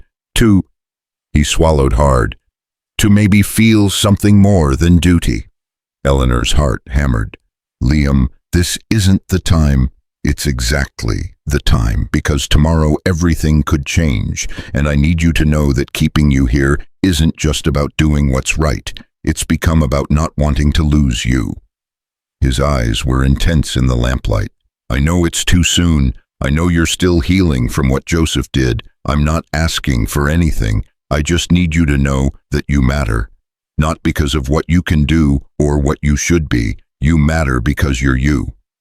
Tears spilled down Eleanor's cheeks. "I don't know how to be loved. Joseph taught me I wasn't worth it." "Joseph was wrong." Liam reached up to gently wipe her tears. "And you don't have to know anything right now. Just know that whatever happens tomorrow, you're not alone. You have me. You have the children. You have a whole town that's finally found its conscience. That's not nothing. It's everything," Eleanor whispered. "That's what terrifies me. I've never had everything to lose before." They sat there in the lamplight, hands clasped, drawing strength from each other. Outside, the November wind rattled the windows, but inside, something warm and fragile was being built. Something worth fighting for. "Come on," Liam said eventually. "We both need rest. Tomorrow's going to be hard." He walked her to the stairs, and on impulse, Eleanor turned and embraced him. He went still for a moment, then his arms came around her, carefully, as if she might break. She buried her face in his shoulder and let herself feel safe just for a moment. "Thank you," she murmured, "for everything." "Thank you for coming back to life," he replied, "for showing my children that hope still exists." They separated, and Eleanor climbed the stairs to find all three children, awake and huddled in Grace's bed. "We couldn't sleep," Grace said. "We're scared." Eleanor gathered them close, Lily on her lap. Grace and Samuel pressed against her sides. "I'm scared too, but you know what? Scared and brave aren't opposites. Brave means being scared and doing the hard thing anyway." "Are you being brave?" Samuel asked. "I'm trying to be, for you, for your papa, for myself." She kissed the top of Grace's head. "And no matter what happens tomorrow, I want you to remember something. You three are the best thing that's ever happened to me. Even if I'd known how hard this would be, I'd still choose to be here with you." "Promise?" Grace's voice was small. "I promise." Lily, who hadn't spoken in 2 years, suddenly pressed her face against Eleanor's neck. And there, so quietly, Eleanor almost missed it, came a single whispered word. "Mama." Eleanor froze. Samuel and Grace stared. And Lily, realizing what she'd done, started to cry, not sad tears, but something releasing, something breaking free. "Oh, sweetheart." Eleanor held her tight while the little girl sobbed. "I'm here, I'm right here." Samuel and Grace piled on, and they all clung together in a tangle of arms and tears and hope. Downstairs, Eleanor heard Liam's footsteps pause, then continue toward his room. He'd heard, they all had, and in that moment Eleanor understood that she'd already made her choice. Court or no court, hearing or no hearing, she wasn't leaving this family. They were hers now, and she was theirs. When morning came, Eleanor dressed in her best dress still borrowed from Morningstar's trunk and braided her hair with shaking hands. The children were unusually quiet at breakfast, pushing food around their plates. "I want to come," Samuel said suddenly, "to the hearing." "Absolutely not," Liam said firmly, "but no buts. You three stay here with Mrs. Eleanor. This isn't something children should witness." "We're not babies," Samuel protested. "We have a right to know what happens to our—" He stopped glancing at Eleanor, then finished quietly, "to our family." The word hung there, family. Eleanor felt her throat close up. Liam's expression softened. "I know you're not babies, but some things adults have to handle alone. Trust me on this, son." The ride to the courthouse was tense. Daniel Eleanor met them there, along with Mrs. Eleanor, Martha Keene, Tom Fletcher, Reverend Ezra, and Sheriff Dalton. On the other side, Joseph stood with his 3 lawyers and a group of well-dressed supporters from Helena. "Intimidation tactics," Daniel muttered, "making it look like he has the weight of society behind him." Judge Patterson was a gray-haired man with stern features and sharp eyes. He called the court to order and listened as both sides presented their opening arguments. Whitmore painted a picture of Eleanor as a rebellious, ungrateful wife who'd failed in her duties and was now manipulating a widowed man for shelter. Daniel countered with testimony about the whipping, about Joseph's escalating violence, about a community that had finally recognized abuse for what it was. Then came the witnesses.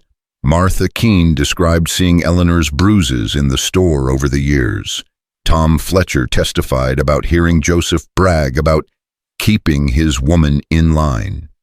Reverend Ezra admitted his failure to intervene and his shame over it. Sheriff Dalton, his voice steady, described finding Eleanor by the river more dead than alive. Joseph's lawyers brought character witnesses, people who swore Eleanor was difficult, cold, unnatural in her inability to conceive. A doctor testified that she'd refused certain treatments, implying she'd chosen to be barren. Joseph himself took the stand and gave a performance worthy of a theater, describing his heartbreak over Eleanor's failures, his attempts to save their marriage, his painful decision to discipline her for the good of her soul. Eleanor wanted to scream, wanted to stand up and call him a liar, but Daniel had warned her to stay calm, to let the evidence speak. Finally, it was her turn. She walked to the stand on shaking legs and placed her hand on the Bible. The oath felt heavy with meaning. To tell the truth, the whole truth, nothing but the truth. So she did. She told them about the first time Joseph hit her, how he'd apologized, afterward sworn it would never happen again. She told them about the escalating violence as the years passed without children. She told them about the moment she realized he might actually kill her, about the whipping, about waking up by the river expecting to die. And then she told them about after, about Liam finding her, about Grace and Samuel and Lily, about remembering what it felt like to be human, about learning that her worth wasn't measured by her womb. "Mr. Reed says I failed as a wife," she said quietly. "Maybe by his standards I did. But I don't believe God judges us by our ability to have children. I believe he judges us by how we treat each other, and by that measure it's Joseph who failed, not me." When she finished, the courtroom was silent. Judge Patterson studied her for a long moment, his expression unreadable. "We'll adjourn for an hour while I consider the evidence," he said. The waiting was agony. Eleanor sat outside with her supporters, unable to eat or drink, counting each minute. Liam stayed close, not touching, but present, a steady anchor in the storm. Finally, they were called back in. Judge Patterson looked tired, like the weight of what he was about to decide had aged him years. "I've considered all testimony and evidence presented," he began, This is not an easy case. The law gives husbands considerable authority over their wives. However, the law also recognizes certain limits. He paused. Mr. Reed, what was done to your wife exceeded those limits. 100 lashes is not discipline. It's attempted murder, and leaving her to die afterward removes any legal protection you might have claimed. Eleanor felt Liam's hand find hers and squeeze. Therefore, I'm granting Mrs. Eleanor Sutton Reed a divorce on grounds of extreme cruelty and abandonment. Mr. Reed, you are to have no contact with the former Mrs. Reed. Any violation will result in immediate arrest. Patterson's gavel came down. This court is adjourned. For a moment, Eleanor couldn't process it, couldn't believe it was real. Then Daniel was hugging her, Mrs. Eleanor was crying, and Liam pulled her close with his face buried in her hair. You're free, he whispered, chirped. You're finally free. But across the courtroom, Joseph's face had gone white with rage. And Eleanor knew, even as relief flooded through her, that free didn't mean safe. Not yet. Not with Joseph Reed still breathing. The celebration was muted on the ride back to the Thornwood farm. Eleanor sat beside Liam in the wagon, her newly signed divorce papers clutched in her hands, like a talisman, but she couldn't shake the image of Joseph's face as the judge delivered the verdict. That white-hot rage, that promise of violence in his eyes. He's not going to accept this, she said quietly. Liam's jaw tightened. I know. So what do? We stay alert. We protect the children, and we hope that Joseph has enough sense to know when he's beaten. But they both knew better. Men like Joseph Reed didn't know when they were beaten. They only knew how to escalate.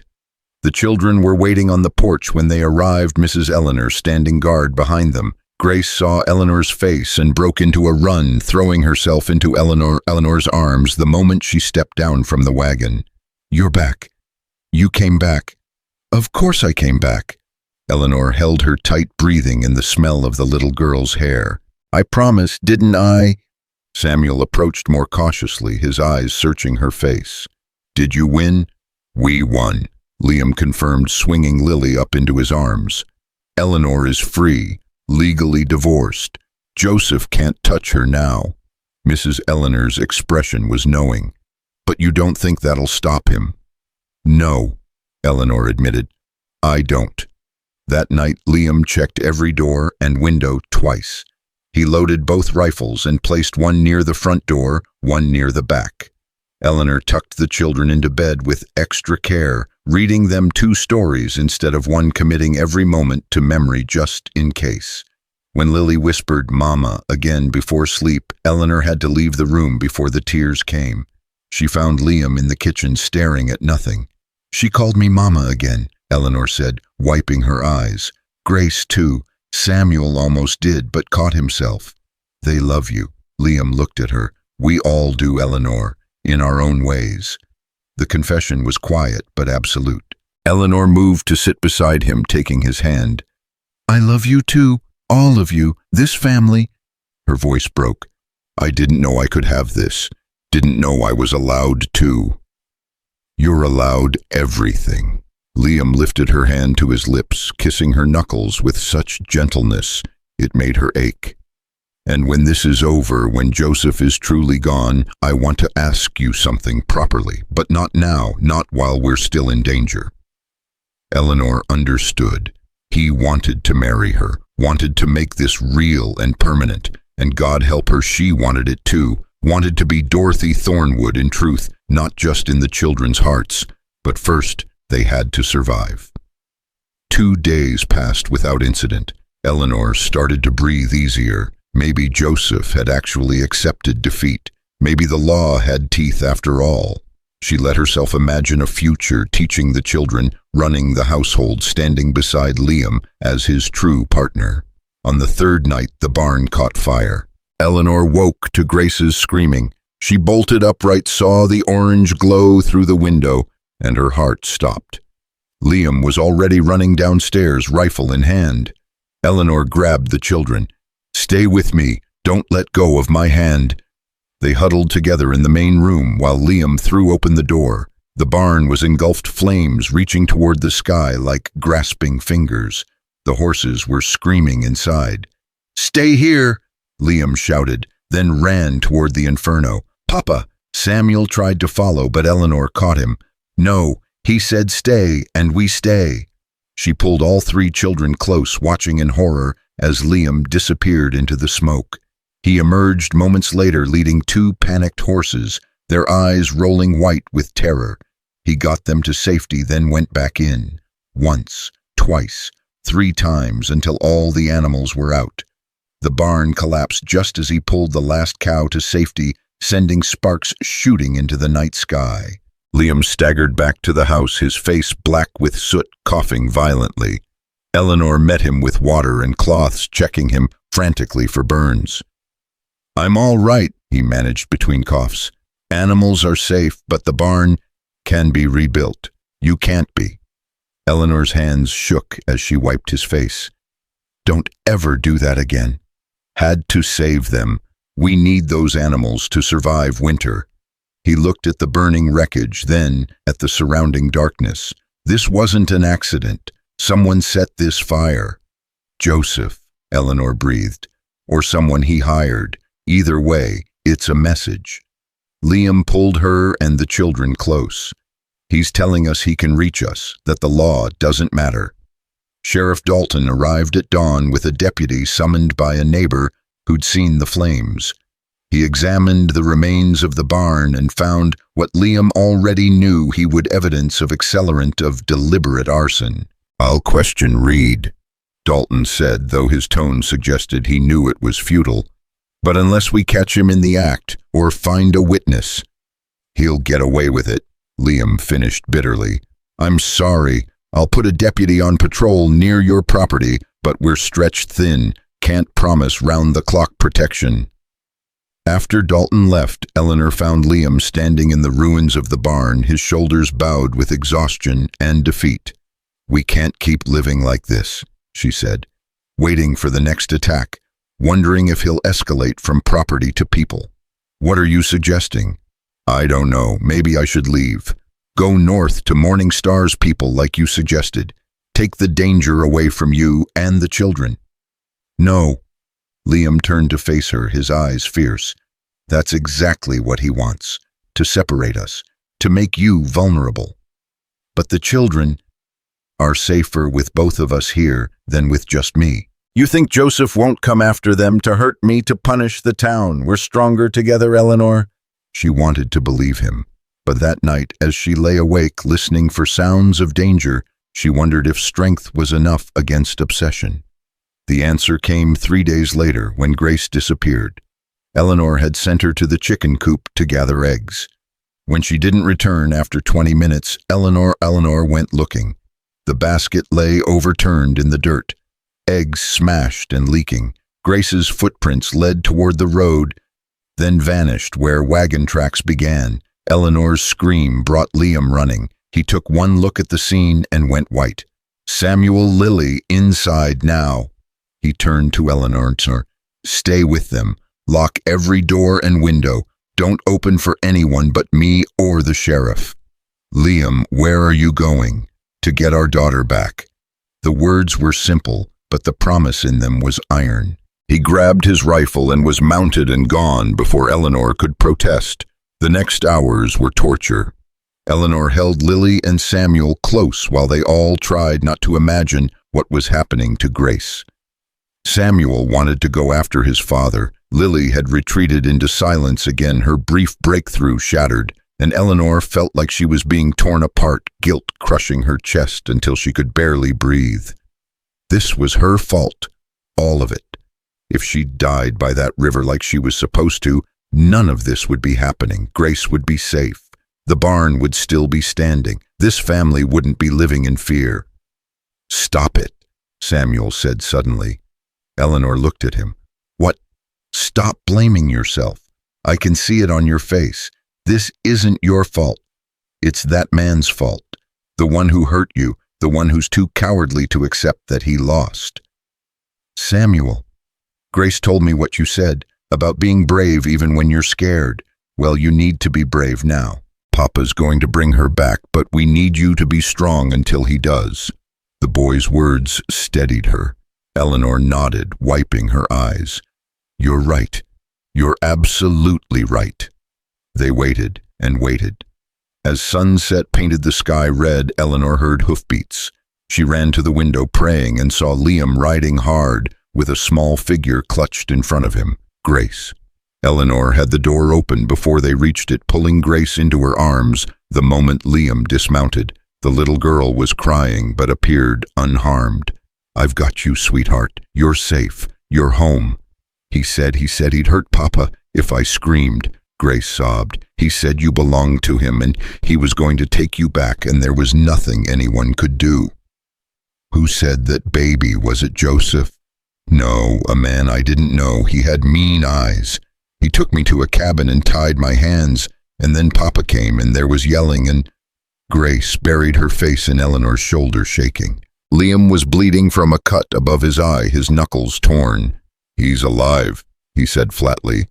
"I should have killed him, but Grace was there and I didn't want her to see that. So I left him tied up and told him if he ever came near my family again, I'd finish it."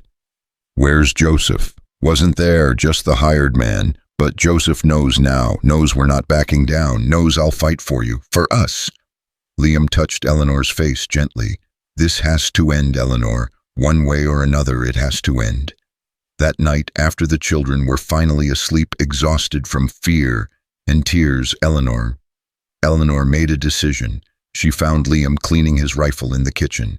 "I'm going to him," she said. Liam's hands stilled. "Absolutely not. Listen to me.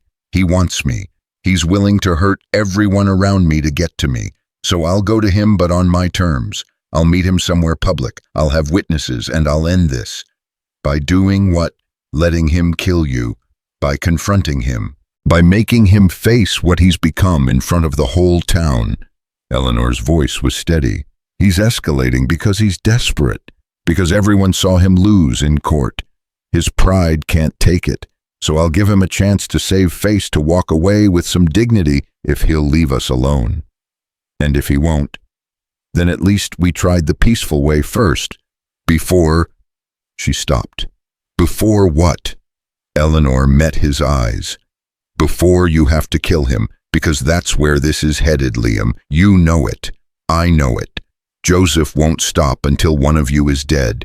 So maybe I can prevent that. Maybe I can find the man I married underneath all this rage and reason with him. The man you married whipped you 100 times. No, Joseph did that.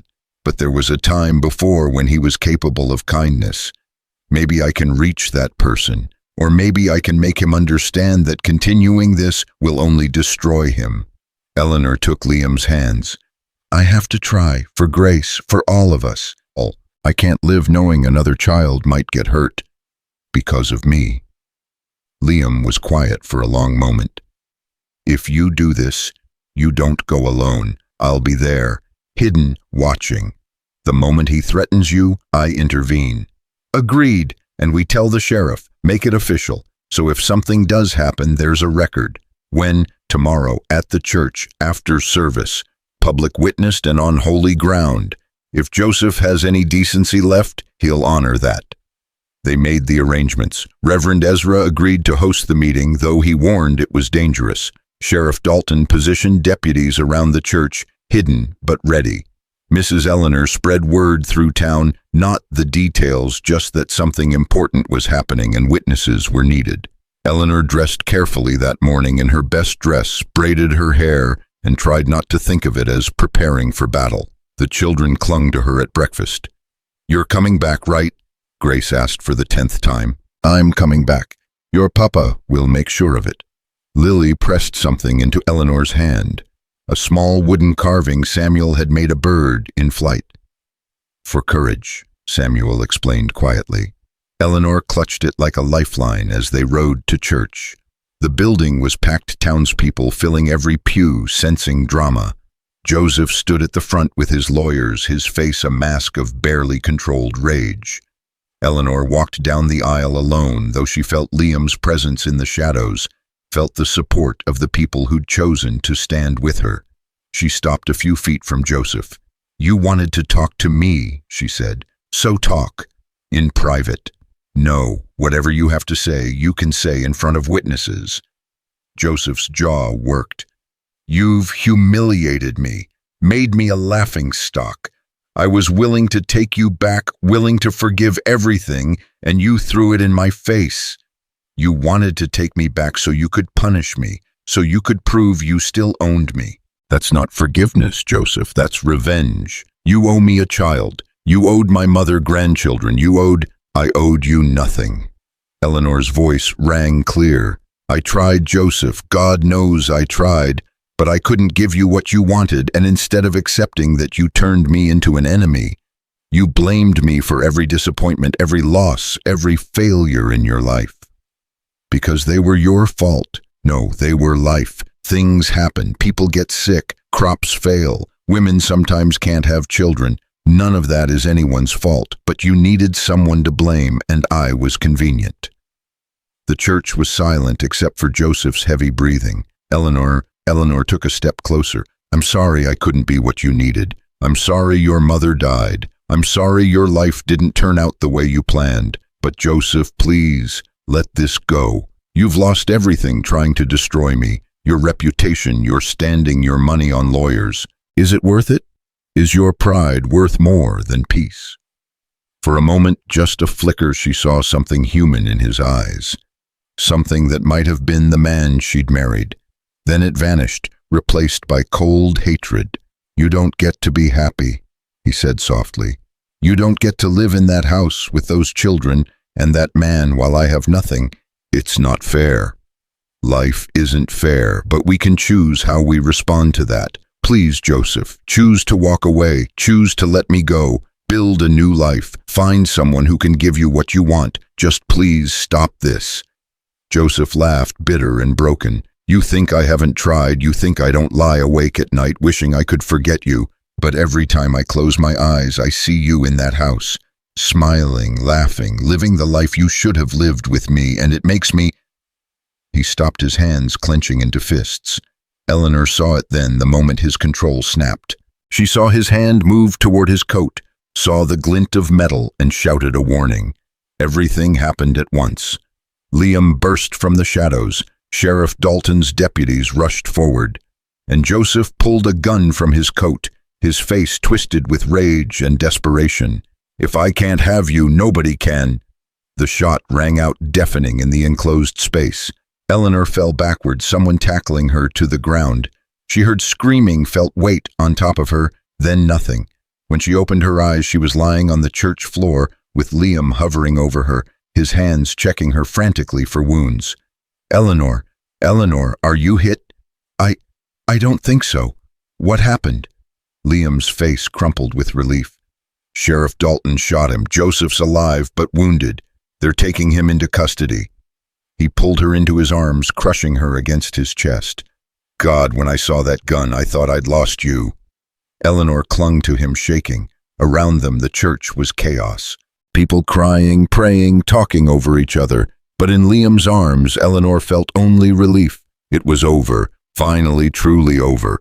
Joseph Reed was taken to Helena to stand trial for attempted murder, kidnapping, arson, and assault. His lawyers abandoned him. His money ran out, and 3 months later he was convicted and sentenced to 20 years in prison. The judge's final words echoed what Eleanor had known all along, that Joseph's greatest crime wasn't violence, but his refusal to accept that some things in life couldn't be controlled. Winter gave way to spring, and the town helped rebuild the Thornwood barn. Neighbors who'd once turned their backs now showed up with lumber and labor, trying to atone for past silence. The structure rose slowly, a symbol of what community could be when it chose compassion over cruelty. On a warm April morning, Eleanor stood in the kitchen making bread, while Grace and Samuel worked on lessons at the table. Lily sat nearby, chattering away about the flowers she'd picked, her silence broken for good. Through the window, Eleanor could see Liam working with the horses, strong and capable and alive. "Mama," Grace said, looking up from her reading, Papa wants to ask you something tonight. He made me and Samuel promise not to tell, but I thought you should know so you can be ready." Eleanor smiled, her hands never stopping their kneading. She already knew what Liam wanted to ask, had known since that night in the kitchen when he'd confessed his feelings, and she knew what her answer would be. That evening, after the children were in bed, Liam took her hand and led her outside. The Montana sky was full of stars and the air smelled like growing things. "Eleanor Sutton," he said, his voice rough with emotion. "I know we haven't known each other long. I know you're still healing from everything Joseph did. But these past months with you have reminded me what it means to live, not just survive. You've given my children their joy back. You've given me hope. And I was wondering," he pulled a simple ring from his pocket, gold and unadorned, "would you marry me truly? Marry me, be Dorothy Thornwood, not just in our hearts, but in law and name?" Eleanor looked at this man who'd saved her life, who'd stood against a town for her, who'd shown her that love didn't have to hurt. She thought about the woman she'd been broken, hopeless, left to die by a river, and she thought about who she'd become, strong, loved, part of a family that needed her as much as she needed them. "Yes," she said simply. "Yes, I'll marry you." They married a week later in the same church where Joseph had tried to kill her, reclaiming that space with love instead of violence. Reverend Ezra performed the ceremony while the children stood as witnesses. When Ezra asked if anyone objected, Mrs. Eleanor stood up and said, "Only to the idea that it took this long." The whole church laughed. As Liam kissed his new wife Grace, cheered, Samuel grinned despite himself, and Lily shouted, "Mama and Papa," loud enough for the whole town to hear. The congregation applauded, and Eleanor realized she was crying not from pain or fear, but from joy so pure it overwhelmed her. The reception lasted until dark, the whole town celebrating not just a wedding, but a victory. A community that had once participated in cruelty had chosen redemption. A woman who'd been left to die had chosen to live, and a family built from broken pieces had become something whole. That night, as Eleanor, now Dorothy Thornwood, lay beside her husband in the room they now shared, listening to the sounds of her children breathing in the rooms nearby, she thought about everything that had led her here, the pain, the suffering, the moments when death would have been easier than survival. "What are you thinking about?" Liam asked sleepily. "That I was supposed to die by that river, that everything since then has been borrowed time, but I think I've finally stopped borrowing and started truly living." Liam pulled her closer. "Good, because we've got a lifetime ahead of us, Dorothy Thornwood, and I intend to fill every day of it with reasons for you to keep choosing life." Dorothy smiled in the darkness, her hand finding Liam's over her heart. The scars on her back would never fully fade, but they no longer defined her. She was more than the sum of her suffering, more than the barren woman Cedar Falls had tried to destroy. She was a mother, a wife, a survivor who'd transform pain into purpose.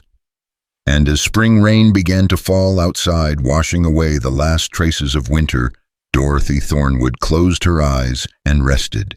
Not because she was tired, but because she was finally, completely, irrevocably at peace. She had walked through fire and emerged not as ash, but as something forged, stronger, a woman who had reclaimed her life from those who tried to steal it, who had built a family from love rather than obligation, who had proven that a woman's worth could never be measured by fertility or obedience or silence, but only by the courage it takes to stand up, speak truth, and refuse to let cruelty have the final word.